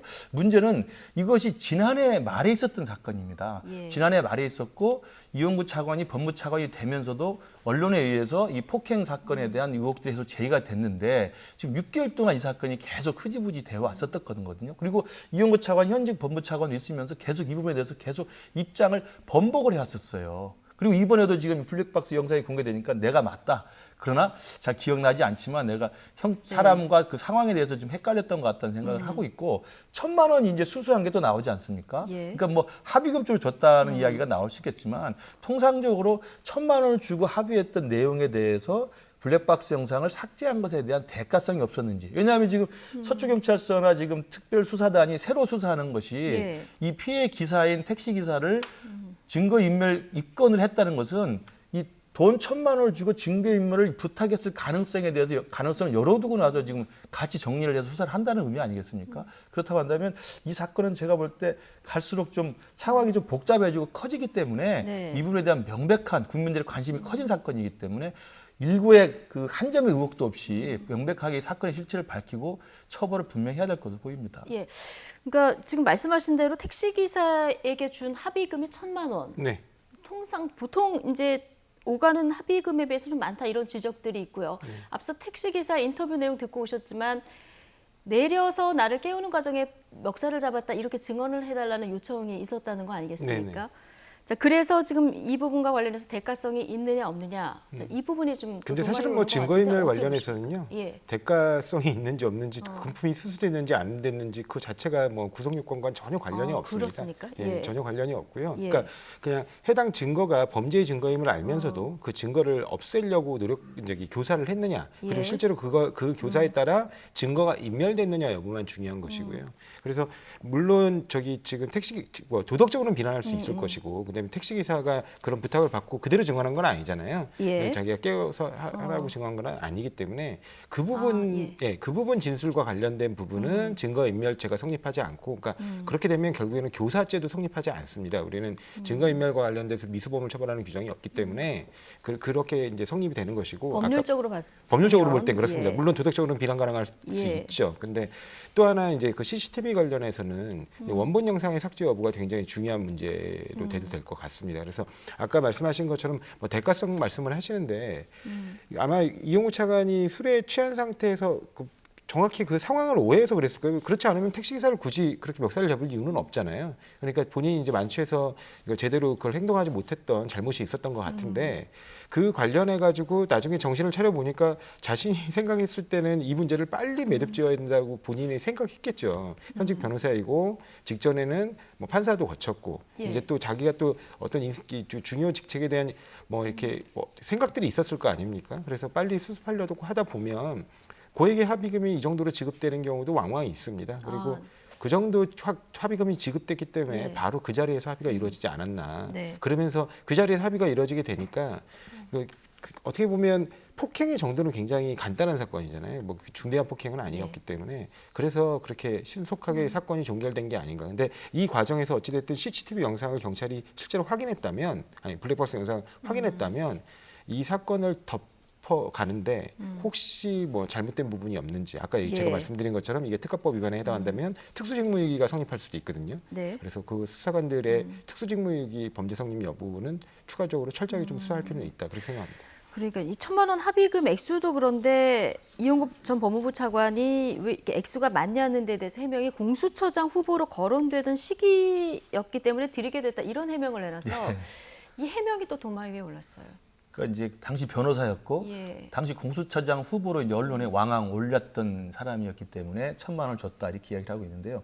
어떻게 보면 나름 솔직한 이야기 같습니다. 왜냐하면 고위직을 지냈던 사람, 그전에는 법무부에서도 국장을 해줬던 분들이고 그래서 이 공수처장 후보로 거론되는 정도면 사회적으로 굉장히 저명한 인사이기 때문에 기사를 술 취했다는 이유로 이렇게 폭행을 했다는 사실이 알려지고 그것이 범죄 사실화 돼서 입건이 되고 수사를 받으면 일단은 큰 문제가 되지 않겠습니까, 개인적으로. 그러다 보니까 바로 만나서 1,000만 원을 건넸다는 이야기인데 바로 이제 이게 일반적인 국민의 시선에서 보면 뭐 술 취해서 일단 아무 이유도 없이 운전하고 있는 기사를 폭행한 것 자체도 놀라운 일이거니와 그것들을 무마하기 위해서 이틀 뒤에 바로 1,000만 원을 송금했다는 사실 자체가 무슨 큰 무엇을 덮으려고 했던 것인가에 대한 충분한 의혹을 불러일으킬 수밖에 없죠. 그러니까 이게 내가 공수처장 후보 정도의 유명한 사람이라서 빨리 이 부분을 무마하는 게 낫겠다라는 생각도 가능하겠지만 오히려 국민들 입장에서는 그러면 그 이상의 예컨대 아까 나왔던 블랙박스 영상을 삭제한다든지 아니면 내가 때린 게 아니라 뒤에 와서 문을 열고 나를 깨우는 과정에 일어났던 일을 좀 하면 안 되겠냐라는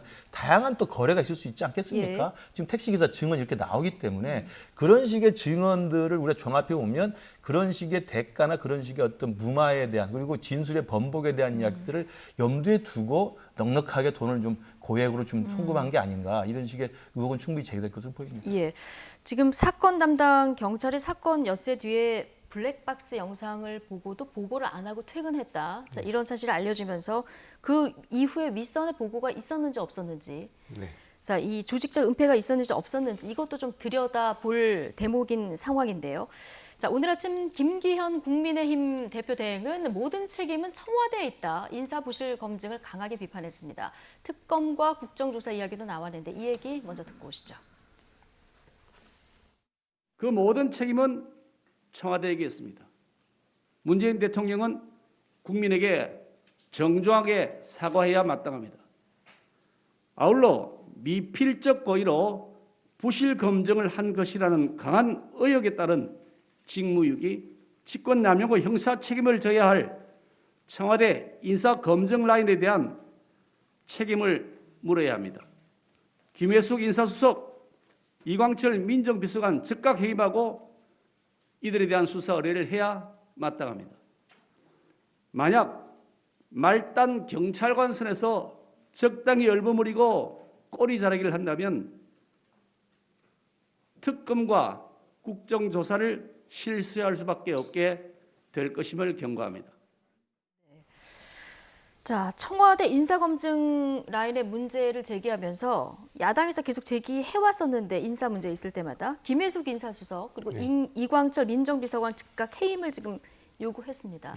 자, 이럴 만한 사안이라고 보시는지요? 아니 제가 뭐 인사검증 라인에서 일해본 적이 없어서 그 정확히는 모르겠지만 이게 내사 종결됐습니까? 입건이 안 됐어요. 불입건으로 끝났거든요. 그래서 입건이 안 된 범죄에 대해서까지 그 자료를 받아볼 수 있는지 그 부분을 제가 좀 잘 몰라서 정확히 그러니까 청와대가 알았을지 몰랐을지 이 부분에 대해서 그렇습니다. 근데 이미 알고 있었다면 문제가 되겠죠. 근데 그걸 알지 못했다면 어쩔 수 없는 거거든요. 그리고 제가 뭐 지금 김기현 원내대표께서 말씀하시면서 보니까 지금 경찰은 나름대로 충분히 수사하고 있는 것 같아요. 제가 아까 말씀드린 것처럼 그 담당 경찰들 중에 실제로 이용구 차관이 공수처장의 주요 후보로 오르고 있다는 사실을 사전에 인지했던 사람들, 그 사람들에 대해서 특수직무유기로 입건해서 지금 조사를 진행 중인 걸로 알고 있거든요. 그래서 그런 부분들을 보면 충분히 나름 내실 있게 수사를 하고 있다고 보고 있는데 굳이 특검을 얘기하시는 걸 보니까 결국에는 청와대의 어떤 인사 라인들 검증 과정에서의 불법을 말씀하시는 것 같아요. 근데 그거 관련해서 아무것도 나온 게 없습니다.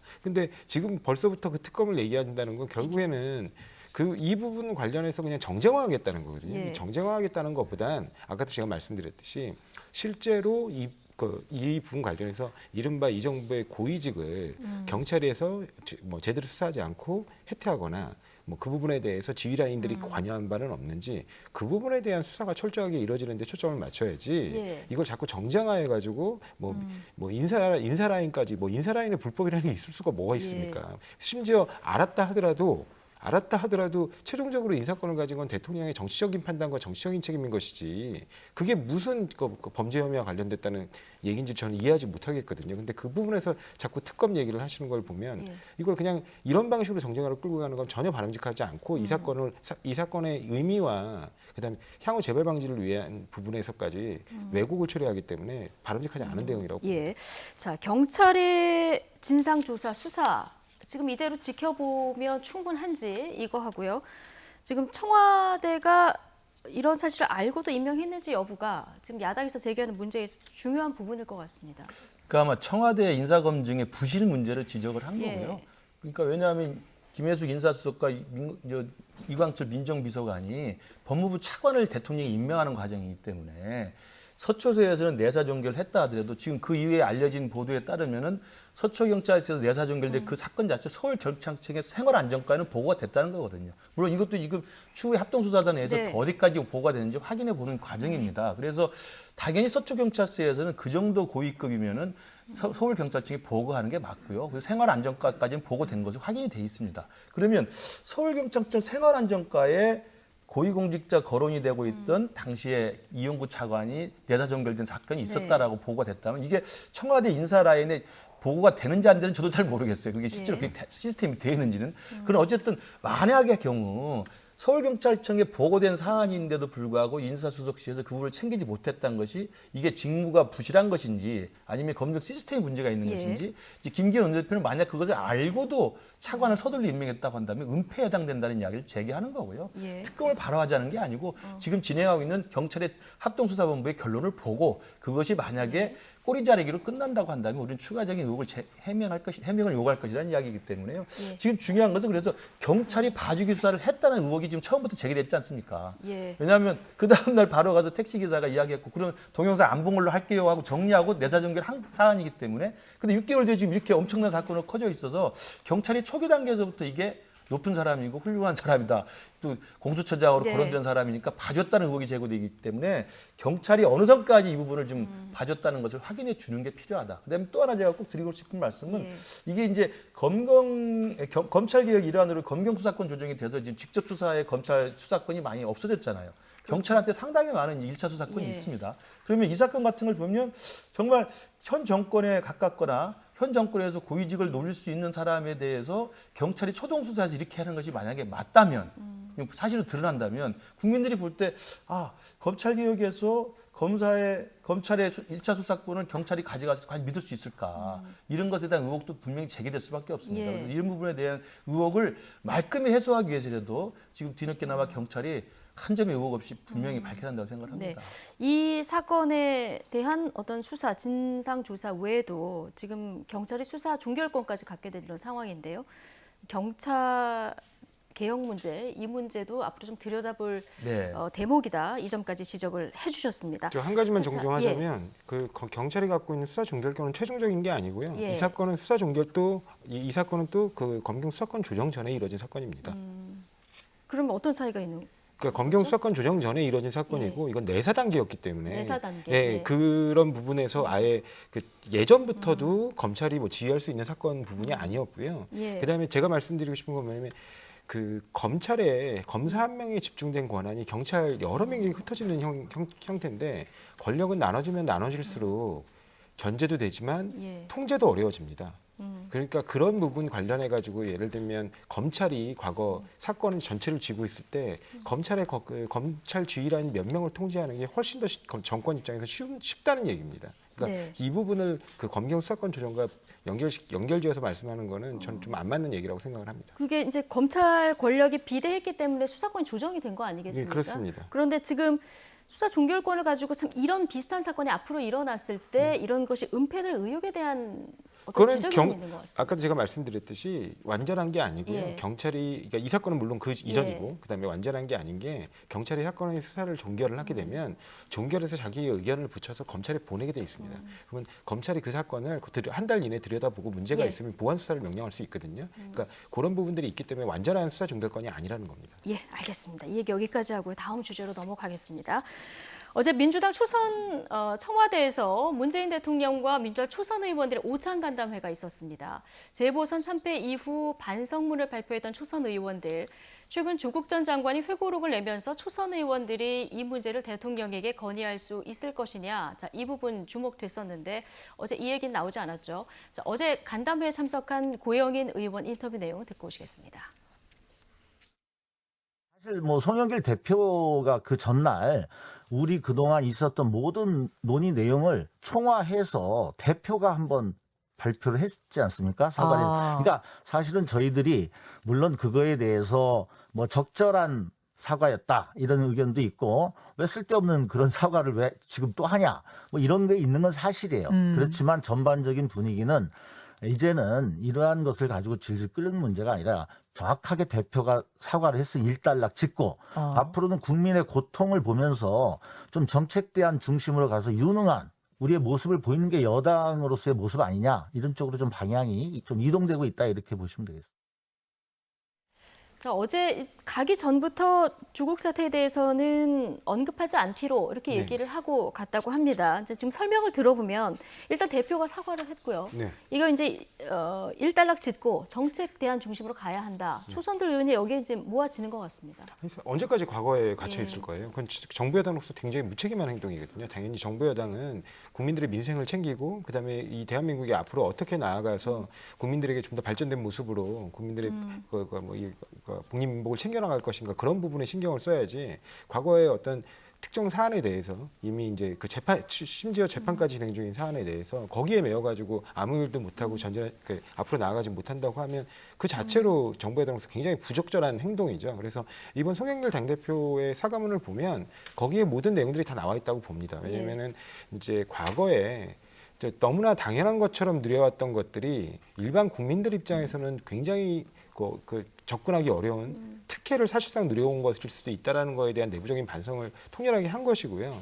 그리고 그 부분에 관련해 가지고 이제 더 이상은 그 일개의 어떤 자연인님 피고인으로서 본인이 재판을 진행하고 있는 데 대해서 뭐 공당의 입장을 더 이상 이제 발표할 부분은 아니다. 그 부분은 이제 본인이 방어권을 헌법상 자신이 보장된 방어권을 행사하는 부분이기 때문에 그 부분에 대해서는 더 이상 이제 당이 얘기할 부분은 없다라는 점도 분명히 했고. 송영길 대표 사과 이후에 지지층 사이에서는 강한 반발도 나왔는데 이 부분이 또 한번 뭐 어떤 갈등이 그 지지층들도 좀 생각을 달리해야 되는 게 송영길 당대표의 그 사과는 조국 전 장관도 수차례 했던 사과의 내용입니다. 그리고 조국 전 장관도 스스로 본인이 어떻게 보면 국민적 눈높이에 맞지 않게 그리고 또 때로는 국민 일반의 수준에 비추어 봤을 때는 상당한 특혜를 적용할 수 있는 부분을 아무런 어떤 죄의식이라든가 어떤 거리낌 없이 누려왔던 부분에 대해서는 분명히 본인도 사과를 했거든요. 그래서 그 부분에 대한 송영길 당대표가 다시 한번 그 입장을 기초해서 사과를 한 것이고요. 그리고 그 이후에 이제 똑같은 기준으로 과연 검찰과 그 검찰 가족들에게 그리고 윤석열 전 총장도 마찬가지고요. 그 검찰 가족들에게 동일한 잣대와 기준으로 과연 사건을 진행하고 있느냐. 이제 뭐 예를 들면 98만 원 불기소 세트 관련해서도 과거에 분명히 국회에 나와가지고 실제로 문제가 있다면 사과할 용의가 있다고 했지만 결과적으로는 한마디 사과한 적이 없거든요. 지금 이미 기소돼 재판받고 있는데 그다음에 본인의 가족 문제와 관련해서 얼마 전에 장모는 자신이 전혀 제3자한테 피해 입힌 바 없다고 하지만 이미 자신이 속해 있는 조직에서 자신의 어떤 그 정직 처분에 대해서 부당함을 주장하면서 옷을 벗었던 박수찬 검사장이 기소한 사건도 지금 걸려 있어요. 그런데 그런 부분에서 마치 공작 정치를 언급하는 건 이른바 자기 어떤 그러니까 검찰의 검찰 후배를 욕보이는 행동 아닙니까? 그러니까 그런 부분은 자중하시고 거기도 재판 결과를 차분히 지켜봐야 된다고 생각합니다. 자, 조국 논란 어쨌든 마무리하고 좀 대선에 집중을 하자 이런 당내 분위기가 좀 조상호 대변인 얘기를 들어보면 좀 강한 것 같은데 대선 경선 연기론이 지금 조금씩 나오고 있는데 이 지금 당내 의견은 어떻습니까? 아니요, 대선 좀 경선 짧게 얘기해 연기로는 잠깐 나왔다가 거의 없어진 거 아닌가요? 지금 또 뒤에 군소 후보들 중심으로 또 나오고 있거든요. 뭐 계속 얘기는 하시는 것 같은데 이미 여론조사 결과를 보면 한 예. 4배 이상 차이가 나요. 예. 그러니까 그대로 진행을 해야 된다. 그러니까 그 부분에 계속 사실은 제가 여쭤보고 싶은 게 과연 그러면 연기를 하면 이게 좀 변화가 있을 것이냐. 예. 변화 있는 화두를 던지고 뭐가 따라가는 모습을 보일 때 그 예. 부분에 대해서 연기론이 힘을 받을 텐데 여전히 그 부분 관련해서 지지율에 큰 어떤 이상이나 변동이 없거든요. 그러니까 지지율에 어떤 모멘텀을 만들지 않는 상태에서 그런 경선 연기론을 계속 짚히는 건 뭐 별다른 효과도 없을 뿐더러 원칙대로 가는 동의받기 게 어렵다 이렇게 맞다. 생각합니다. 예. 자, 여당에서 보면은 지금 앞서 이제 윤석열 전 검찰총장 얘기도 해주셨는데 이 지금 여당에서 비판이 많이 나오는 거는 그만큼 이제 견제도 하고 있다는 얘기가 될 수도 있고요. 옆당으로 가면 이준석 돌풍도 벌어지고 있고 여러 가지 변수가 있을 텐데 현 상황에서 민주당이 봤을 때 지금 유불리만 따져본다고 하면 경선을 연기하는 게 좋습니까? 아니면 그대로 진행하는 게 좋습니까? 짧게. 누구 유불리를 말씀하시는? 그 민주당 입장에서 예.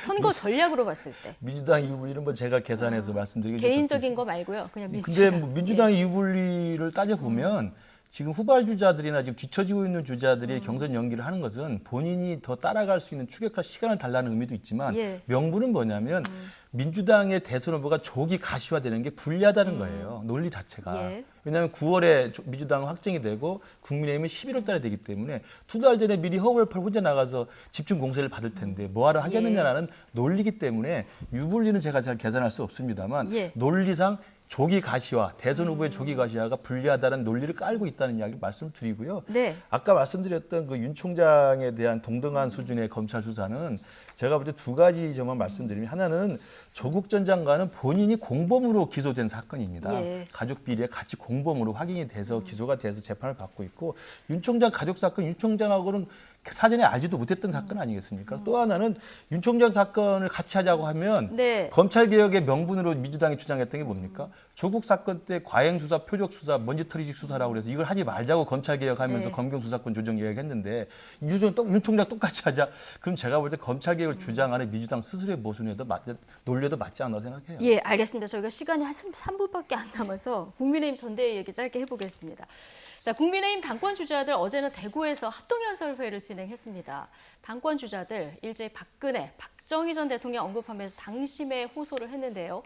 예비 경선을 1위로 통과한 이준석 후보, 보수의 심장에서 탄핵은 정당했다 이런 소신 발언을 내놨습니다. 이 모습 잠깐 보고 오시겠습니다. 새벽종이 울렸네, 새 아침이 밝았네, 너도 나도 일어나 새마을을 가꾸세. 우리나라가 이만큼 잘 살게 된 것은 새마을 운동 덕분입니다. 이제 우리는 제2의 새마을 운동을 해야 됩니다. 대구, 경북, 신공항 추진하고 있는 것 잘 알고 있습니다. 국회의원 여러분들이 동의해 주시면 박정희 공항으로 이름 붙여서 한번 신속하게 추진하고 싶은데 어떨까요? 2.28 민주화 운동, 새마을 운동, 우리나라 산업화와 민주화의 총본산입니다. 그런데 지금은 어떻게 되었습니까? 이곳 출신 대통령 두 분이 기약 없이 감옥에 있고 이명박 대통령, 박근혜 대통령 사면에 관한 문제는 이 문재인 정부가 치졸하고 참으로 치사합니다. 즉각 저는 사면을 해야 된다고 보고 저는 저를 영입한 박근혜 대통령에게 감사합니다. 박근혜 대통령이 저를 영입하지 않았다면 오늘 이 자리에 저는 서 있지 못했을 것입니다.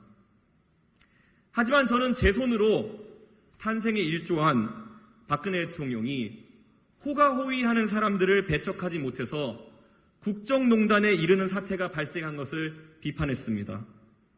그리고 국가가 통치불능의 상태에 빠졌기 때문에 탄핵은 그 시점에 정당했다고 생각합니다. 네, 쭉 보고 오셨습니다. 새벽종이 울렸네 노래도 듣고 오셨고요. 신공항에 박정희 전 대통령 이름을 붙이자 자, 이런 내용도 있었는데 자 아무래도 눈에 띄는 건 이준석 후보 발언입니다. 박근혜 대통령 나를 발탁해줘서 고맙지만 당시에 탄핵은 정당했다. 소신 발언했습니다. 제가 볼 때는 그 이준석 후보의 선거 운동 노선에 맞춰서 아주 합리적으로 잘 겨냥했다고 생각합니다. 그러니까 저 자리에 모인 당원들이 국민의힘에서는 가장 많은 비율을 차지하는 TK 대구 경북 지역의 당원들입니다만 그분들도 지금 굉장히 고민 중이거든요.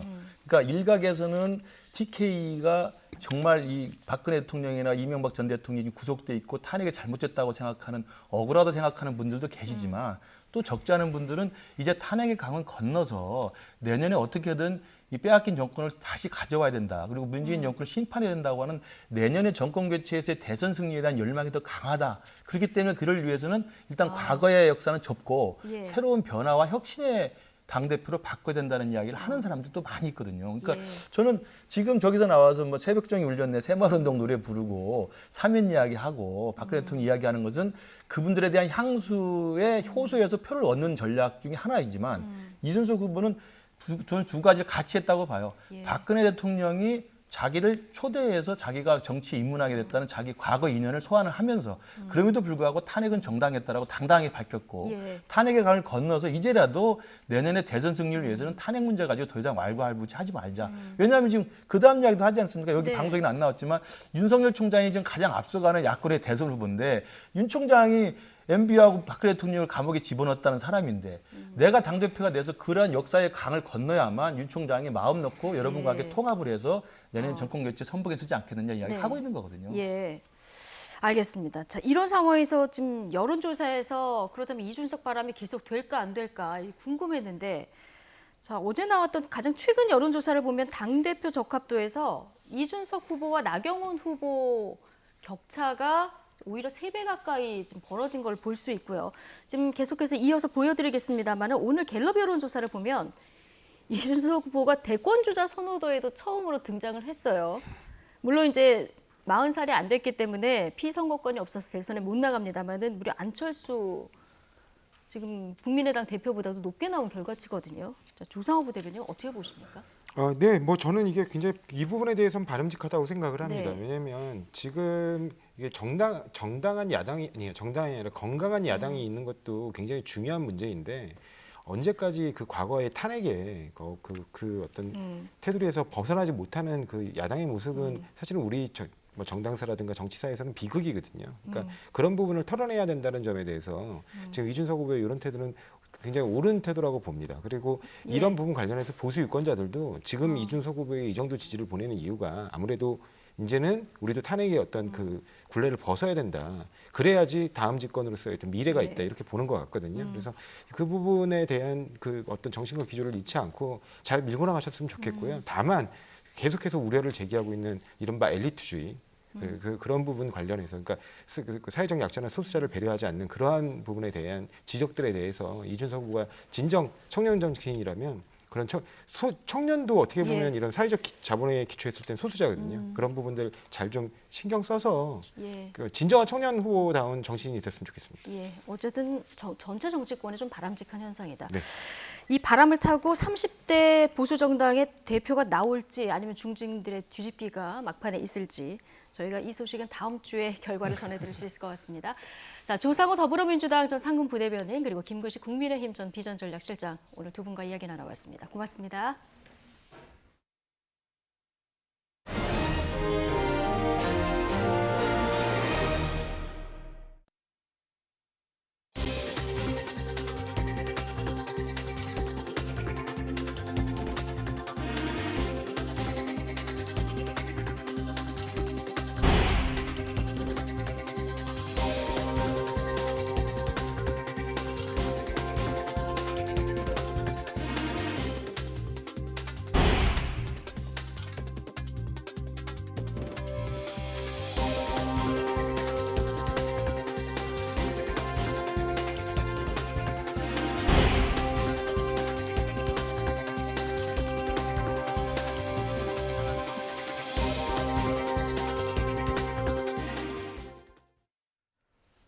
공군 부사관 성추행 사망 사건과 관련해서 군이 대대적인 압수수색에 나섰습니다. 국방부는 군 검찰단이 오늘 오전 10시부터 계룡대 공군본부 군사경찰단과 공군 제15특수임무비행단 군사경찰대대에 대해서 압수수색 영장을 집행 중이라고 밝혔습니다.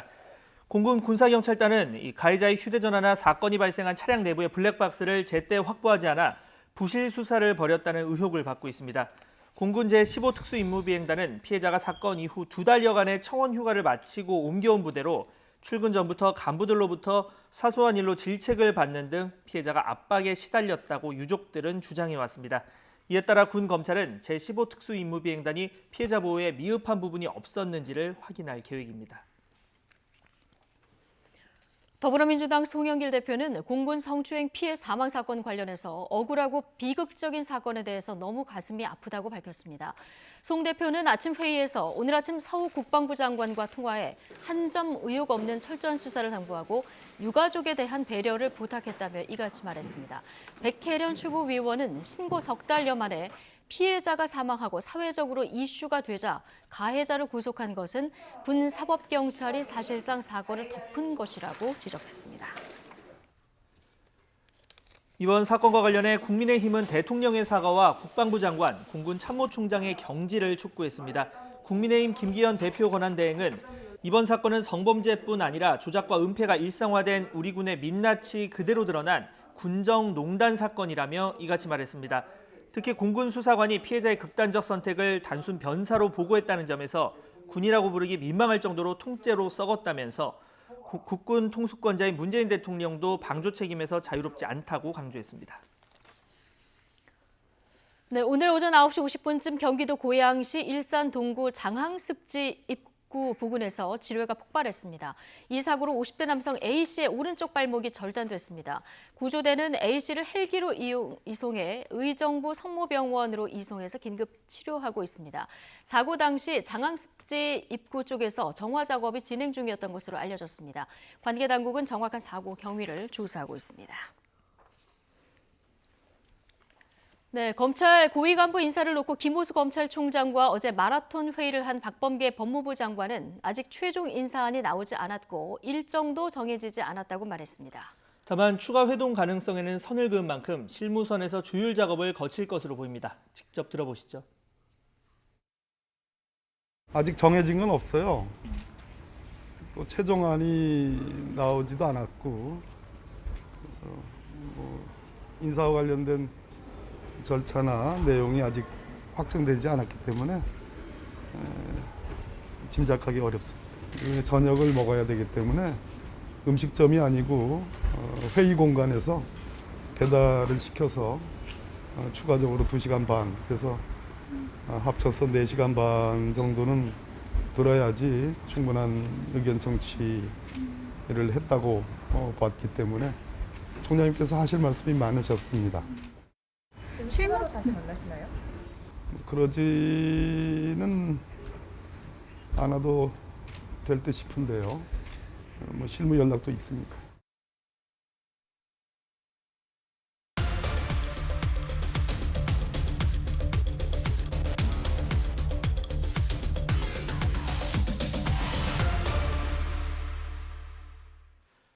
화이자 백신 3천만 명분을 확보할 루트를 찾았으니 정부에 주선해주겠다. 이 같은 대구시의 백신 해외 직구 제안이 결국 해프닝으로 끝났는데요. 왜 믿게 됐는지 그 근거를 밝히지 않으면서 의문은 가라앉지 않고 있습니다. 네, 지난 4월 말 대구시 의사회가 지역 의료기관 모임인 메디시티 대구협의회가 이 화이자 백신 국내 공급을 추진했습니다. 네, 이 백신 공동 개발사인 독일 바이오엔테크를 통해서라고 밝혔는데요. 내용을 검토한 대구시는 브리핑에서 시장이 직접 이 내용을 언급했습니다. 들어보시죠. 이 대구시 의사회와 메디시티 협의회가 중재로 백신을 지금까지 정부가 계획한 백신 이외에 백신 부분들을 국내에 도입하는 부분들을 상당 부분 진전이 돼서 그걸 정부에 토스를 해드렸습니다. 외국에 백신 공급 유통 쪽으로 공문도 보내고 이렇게 협의를 하면서 어느 정도까지 단계까지는 진전을 시켰지만 그 다음 단계는 정부가 해야 될 몫입니다. 하지만 방역 당국은 이 도입에 문제가 있다고 봤습니다. 이 화이자 백신을 국내에 들여올 권리는 화이자에만 있기 때문입니다. 이 공동 개발사인 바이오엔테크 역시 이와 관련해서는 제3의 기관에 불과하기에 이번 도입은 공식 유통 경로를 거치지 않은 것이 되는 거죠. 이 용량이나 품질에 문제가 있을 수밖에 없어 효과를 보장할 수 없다는 겁니다. 여기에 도입 가능성에 대한 판단도 차이가 있었습니다. 정상 경로는 아닌 것으로 지금 판정되고 있고 공급이 가능하지 않다라고 하는 사실은 확인하고 있습니다. 이외 이 제한받은 제품군에 대해서는 화이자 쪽에서 현재 진위 여부를 좀 파악하고 있고 이 파악된 결과에 따라서는 법적 조치까지도 하겠다라고 현재까지는 내용을 전달받았습니다.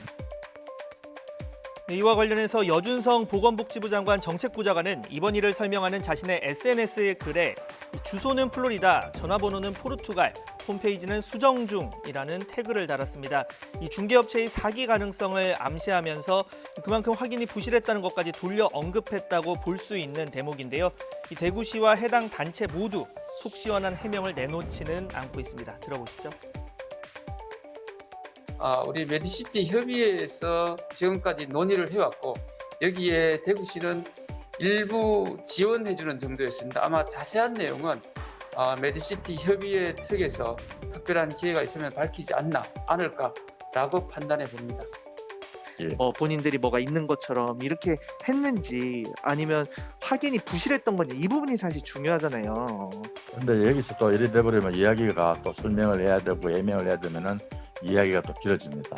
이 상황에서는 언젠가는 말할 날 안 오겠습니까? 그럼 언젠가는 말을 할 만한 뭔가는 있다는. 그건 상황을 봐야 되죠. 왜냐하면 이게 너무 복해가 돼가지고 됐습니다. 제가 더 드릴 말씀이 없네요. 이런 가운데 권영진 대구시장의 사과를 요구하는 청와대 국민청원 글도 올라왔습니다. 백신은 해외 직구 상품도 밀수품도 아니다라면서 누가 봐도 상식적으로 안 될 일을 한 건 자신의 정치적 야욕을 위해서 움직인 것이라고 지적했습니다. 코로나19 신규 확진자가 사흘째 600명대를 기록했습니다. 중앙방역대책본부는 오늘 0시 기준 국내 확진자가 695명 추가돼 누적 14만 2천여 명이라고 밝혔습니다. 지역 발생은 674명으로 이 가운데 수도권에서만 419명이 확진 판정을 받았습니다. 백신 접종은 어제 하루 34만 2천여 명이 받아 국내 1차 접종 누적은 708만여 명이 됐습니다. 이런 가운데 제주 지역에서도 이 코로나19 확진 증가세가 이달에 이어지고 있습니다. 제주도는 어제 하루 동안 지역 내 가족과 지인 접촉 등으로 21명이 확진 판정을 받았다고 밝혔습니다. 이에 따라 제주 지역 코로나 누적 확진자는 1,089명으로 늘었습니다. 특히 이달 들어서 직장 모임과 유흥주점, 어린이집 관련 집단 감염이 발생해 확진자 수가 계속해서 늘고 있습니다. 연수익으로 이자도 감당하기 버거워서 퇴출 위기에 처한 이른바 좀비 기업이 역대 가장 많아졌습니다. 코로나19 사태 장기화 속 수익성의 양극화가 더 뚜렷하게 나타나고 있습니다. 보도에 김상우 기자입니다. 한국은행이 외부감사 대상 제조업과 비제조업 등 법인기업 2만 5천여 개의 경영 분석 결과를 발표했습니다. 먼저 코로나19 사태가 1년 내내 지속한 지난해 기업 매출은 2019년보다 평균 3.2% 감소했습니다. 2019년 마이너스 1.0%에 이어 2년 연속 뒷걸음질한 것입니다. 감소폭 마이너스 3.2%는 2013년 관련 통계 작성 이후 가장 컸습니다. 매출 감소 타격은 제조업이 더 컸습니다. 마이너스 3.6%로 비제조업 마이너스 2.6%보다 두드러졌습니다. 특히 벌어들인 수익으로 이자도 못 내는 기업을 뜻하는 이자 보상 비율이 100%도 안 되는 한계 기업, 즉 좀비 기업이 많아졌습니다. 지난해 좀비 기업의 비중은 34.5%로 1년 새 3.5%포인트 높아져 역시 통계 작성 이후 최대를 기록했습니다. 100개 기업 가운데 34개가 간신히 파산을 면하고 있는 상태인 것입니다. 작년에 아무래도 코로나가 있었습니다. 그래서 기업 실적이 상당히 좀 안 좋은 업종들이 좀 있었거든요. 특히나 국제 유가가 하락하면서 석유 정제라든지 화학 제품 쪽에서 많이 안 좋은 모습을 보였습니다. 하지만 이와 정반대로 호황을 누린 기업도 상당히 많았습니다. 영업이익이 금융비용의 5배를 넘는 이자 보상 비율 500% 이상의 호황 기업의 비중이 40.9%에서 41.1%로 확대됐습니다.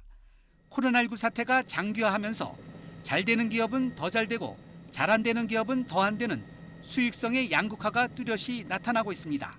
YTN 김상호입니다. 영국은 성인 인구의 절반 넘게 백신 2차 접종까지 마친 상황입니다. 그런데도 다시 포르투갈발 입국자 등 일부 국가 여행객 통제에 나서는데요. 인도발 변이 바이러스 확산 우려 때문입니다. 보도에 최문석 기자입니다. 영국이 포르투갈을 입국 후 자가격리가 면제되는 녹색 국가 그룹에 넣은 지 한 달도 못 돼 다시 빼서 황색 국가에 올렸습니다. 이는 포르투갈을 방문했다 돌아올 경우엔 열흘 동안 격리돼야 한다는 의미입니다. 영국 당국은 이 조치는 오는 8일 새벽 4시부터 시행되며 무엇보다 안전을 우선하는 조치라고 설명했습니다. One is the positivity rate has nearly doubled since the last review in Portugal. And the other is that there's a sort of Nepal mutation of the so-called Indian variant, which has been detected. 아울러 이집트와 스리랑카, 바레인 등 7개국은 자국 민후의 입국 금지인 적색 국가에 추가했습니다. 적색 국가 대상은 50개국으로 늘었습니다. 갑작스러운 발표에 여행객들의 일정이 뒤죽박죽 됐습니다. I understand, but we can't quarantine. When we come back, we've got for work, so we've just had to cancel everything. But we just literally missed the cut-off to change our flight. We have to do it within 2 hours, so we can't even get the money back. Well, because we literally heard about it yesterday, and the flight was booked yesterday. We were very, very thankful because it would have been another 10 days again, or could have been even longer. 영국은 이미 성인 인구의 절반이 백신 2차 접종까지 마쳤습니다. 그런데도 인도 변이 바이러스가 빠르게 퍼지면서 한때 하루 2,000명대로 내려갔던 신규 확진자 수가 최근 들어 3, 4천 명 수준을 웃돌고 있습니다. 높은 백신 접종률을 바탕으로 오는 21일 모든 봉쇄 조치를 풀겠다는 당초 계획에도 먹구름이 짙어지고 있습니다. YTN 최문석입니다.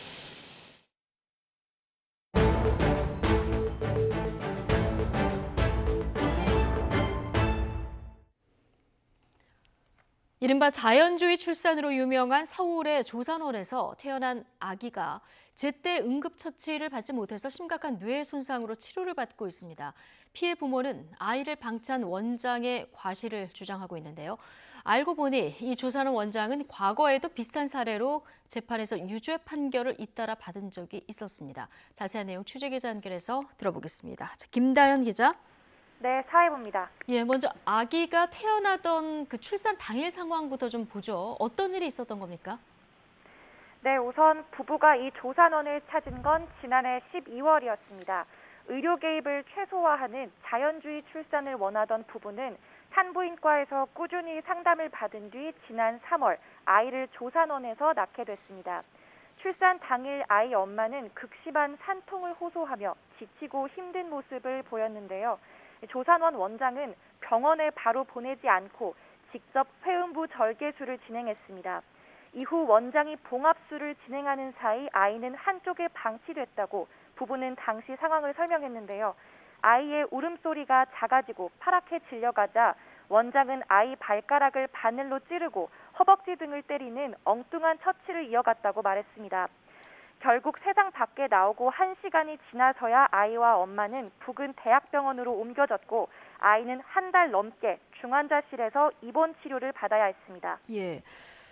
자, 무엇보다 아기가 걱정인데 지금 상태는 어떻습니까?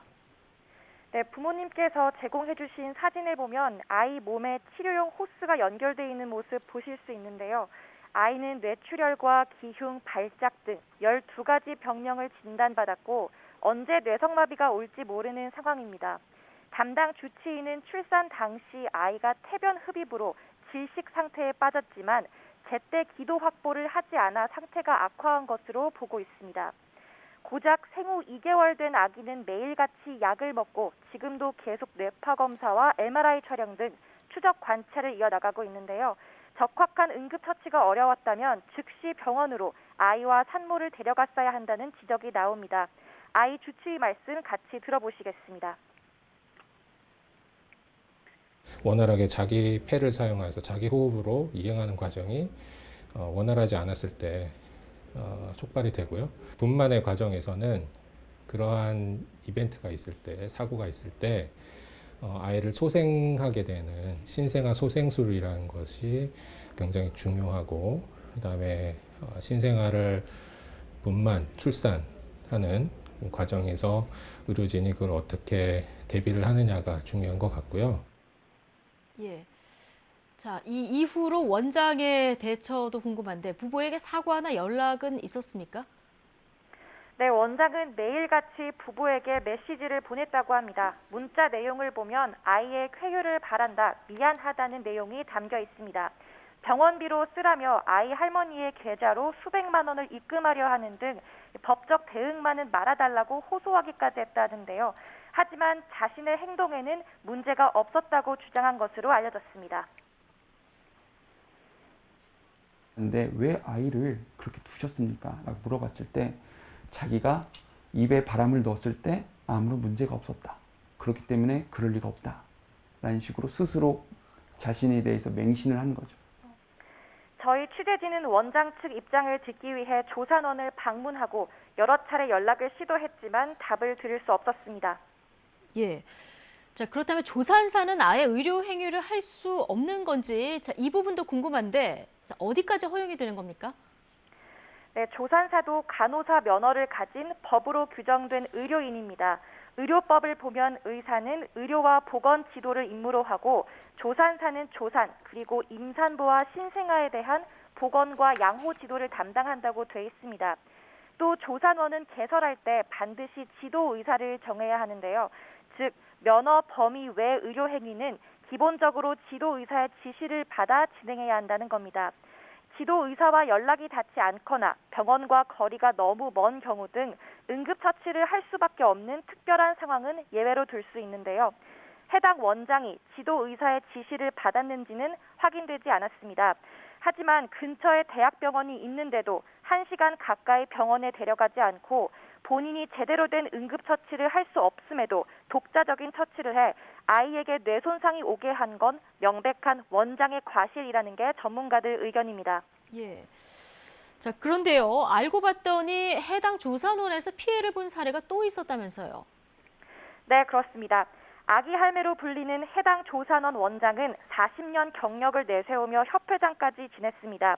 관련 서적까지 내며 최근엔 대통령 표창까지 받았는데 화려한 경력 이면엔 의료사고와 법적 분쟁이 있었습니다. 지난 2008년 9월 분만시 이상이 발견됐음에도 원장이 아기를 거꾸로 들어 엉덩이를 때리는 등 적절한 조치를 취하지 않아 결국 아기가 저산소성 뇌손상 진단을 받게 된 사례가 있었습니다. 재판부는 업무상 과실치상 등 혐의로 기소된 원장에게 벌금 700만 원을 선고했습니다.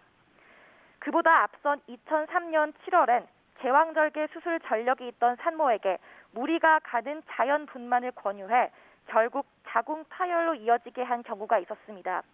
태아가 이상 징후를 보였지만 20분 동안 아무런 조치도 취하지 않았고 뒤늦게 병원으로 후송된 아기는 끝내 숨졌습니다. 법원은 원장의 과실을 인정해 벌금 300만 원을 선고했습니다. 예. 법원에서 유죄 판결을 받았는데도 계속해서 조산원을 운영할 수 있었다. 자, 이 점이 좀 이해가 안 되는데 어떻게 이게 가능했습니까? 네, 느슨한 법망을 지적할 수 있습니다. 우선 의료인 면허가 취소되는 경우는 의료 관련 법령을 위반해 금고 이상의 형을 선고받았을 때입니다. 관련 법령에는 의료법과 형법상 사기, 허위 진단서 등의 작성, 업무상 비밀 누설 등이 있는데요. 문제는 의료사고 주체의 경우 의료법 위반보다는 대부분 형법상 업무상 과실치사상 등으로 처벌을 받는 데다 벌금형에 그치는 경우가 많아 계속 자격을 유지할 수 있게 되는 겁니다. 사실상 솜방망이 처벌에 그치게 되는 구조인데요. 모든 금고 이상의 형을 면허 취소 대상으로 적용해야 한다며 의료법을 손봐야 한다는 움직임이 나오고 있는 이유입니다. 취재에 응해주신 피해 아기 부모도 법적 대응을 예고했는데요. 과거 다른 사례처럼 원장이 또 가벼운 처벌을 받게 되지 않을지 또 추가 피해가 생기지 않을지 우려하고 있습니다. 지금까지 사회부에서 전해드렸습니다. 경찰이 공무원 부동산 투기 의혹 관련해서 김해시청을 압수수색했습니다. 경남경찰청 부동산 투기 사범 특별수사대는 어제 김해시 공무원 2명을 부동산 투기 혐의로 입건하고 시청을 압수수색했다고 밝혔습니다. 이들은 내부 정보를 이용해 지인 등 3명과 개발 예정지 땅을 사들인 혐의를 받고 있습니다. 경찰은 지인 3명도 조사하고 있다며 압수수색을 통해 확보한 자료를 바탕으로 신속하게 수사할 방침이라고 밝혔습니다. 서울 아파트 매수 심리가 한 주 만에 반등한 것으로 나타났습니다. 한국부동산원 조사를 보면 이번 주 서울 아파트 매매 수급 지수는 104.6으로 지난주 104.3보다 0.3포인트 높아졌습니다. 2사 주택 공급 대책 발표 직후 내려가기 시작해서 4월 첫째 주 96.1까지 떨어지면서 올해 처음 기준선 아래를 기록했지만 한 주 만에 반등해서 8주 연속 지금 기준선을 넘기는 겁니다. 매매 수급 지수는 중개업소 설문과 인터넷 매물 건수 등을 분석해 수요와 공급 비중을 지수화한 것으로 기준선 100을 넘어서 높아질수록 매수 심리가 강하다는 의미입니다. 이번 주 서울 아파트값 상승률은 0.11%로 지난해 7월 첫째 주 이후 11개월 만에 가장 높았습니다. 기업 컴퓨터 시스템을 해킹해 돈을 요구하는 랜섬웨어 공격이 잇따르자 미 법무부가 랜섬웨어를 테러에 준하는 방식으로 수사하기로 했습니다. 이 문제를 국가 안보 차원에서 다루겠다는 건데 오는 16일 있을 미러 정상회담의 주요 의제가 될 전망입니다. 이동원 기자의 보도입니다. 현지 시간 3일 미국의 한 여객선 회사가 랜섬웨어 공격을 받았습니다. 결제와 예약 시스템이 마비돼 승객들이 큰 불편을 겪어야 했습니다. I tried to change my return reservation and the computer internet was not working. 미국 기업을 대상으로 한 랜섬웨어 공격이 잇따르고 있습니다. 지난 일요일 미국 최대 정육업체 JBS USA가 랜섬웨어 공격으로 공장 가동이 일시 중단됐습니다. 지난달 7일에는 미 최대 석유관 운영사인 콜로니얼 파이프라인이 랜섬웨어 공격으로 가동이 중단돼 기름값 폭등과 사재기가 벌어졌습니다. Be very focused on this. It's a matter of national defense and national security. 미 법무부는 랜섬웨어에 대한 수사를 테러 공격에 준하는 수준으로 격상시켰습니다. 각 연방검찰청이 랜섬웨어와 관련된 모든 정보를 워싱턴 DC의 태스크포스로 보내도록 했습니다. 여러 사건의 연관성을 파악해 찾아내고 안보 위협 차원에서 이 문제를 다루기 위해서입니다. 민간 기업의 해킹의 위험성을 경고하고 대책을 촉구하는 공개 서한을 보낸 백악관은 사이버 공격이 16일 미러 정상회담의 주요 의제 중 하나라고 예고했습니다. President Biden certainly thinks that President Putin and the Russian government has a role to play in stopping and preventing these attacks. Hence, it will be a topic of discussion when they meet in 2 weeks. 미국은 최근 사이버 공격이 러시아에 기반을 둔 해커 조직과 관련이 있다고 보고 있습니다. YTN 이동원입니다. 국내 최대 무게 슈퍼한우가 경남 합천군에서 나왔습니다. 합천군과 합천축협 측은 합천군 적중면에 있는 혈통보존 사업장에서 사육한 한우가 무게 1,400kg을 기록했다고 밝혔습니다. 이는 지난해 6월 무게 1,316kg을 기록한 경북 영주 한우보다 80kg가량 더 무거운 기록입니다. 출하되는 보통 한우 평균 무게는 750km 정도로 이번에 기록을 세운 한우는 2배에 가까운 무게입니다. 이 슈퍼 한우는 오는 8일 출하될 예정으로 백화점과 온라인 쇼핑몰에서 유통됩니다. 청정한 자연 속에서 초여름의 낭만을 느낄 수 있는 전북 무주 산골 영화제가 개막식을 열고 2주간의 영화제 일정에 들어갔습니다. 개막식은 지난해 범 내려온다로 큰 인기를 얻은 이날치 밴드의 축하 공연으로 시작됐습니다. 개막식을 시작으로 영화제 기간 29개 나라 95편의 영화가 상영되는데 영화 관람은 코로나19 확산을 막기 위해서 100% 사전 예약제로만 진행될 예정입니다. 오늘은 맑고 따뜻한 날씨가 이어지면서 바깥 활동하기 참 좋습니다. 간간히 불어드는 바람에 그늘에서는 선선한 느낌도 드는데요. 현재 서울 기온은 21.6도까지 올랐고 한낮에는 24도까지 올라서 따뜻하겠습니다. 주말인 내일부터는 기온이 조금 더 올라서 25도를 웃도는 초여름 더위가 찾아오겠습니다. 들쑥날쑥한 기온 변화에 건강 잃기 쉬운 만큼 옷차림 잘 해주시기 바랍니다. 오늘은 전국의 하늘 대체로 맑겠고 공기도 깨끗하겠습니다. 다만 낮 동안 자외선이 강하겠는데요. 전국의 자외선 지수 높음에서 매우 높은 수준이 예상됩니다. 모자나 양산 등을 챙기셔서 자외선 차단에 신경 써주시기 바랍니다. 오늘 낮 기온은 어제보다 2에서 4도가량 높겠습니다. 서울 24도, 광주 25도 등 서쪽 지역은 따뜻하겠지만 강릉 28도, 대구 27도로 동쪽 지역은 다소 더운 날씨가 예상됩니다.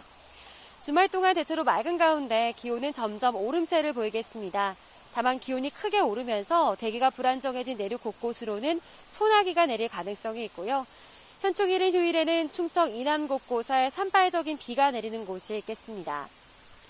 오늘 강원 산간과 동해안 지역에는 강풍을 주의하셔야겠습니다.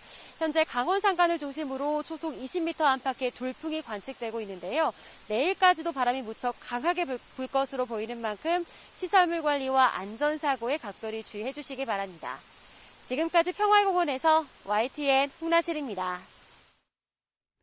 네, 금요일 뉴스의 뉴스 마치겠습니다. 잠시 뒤 더 뉴스가 이어집니다. 함께해 주신 여러분 감사합니다.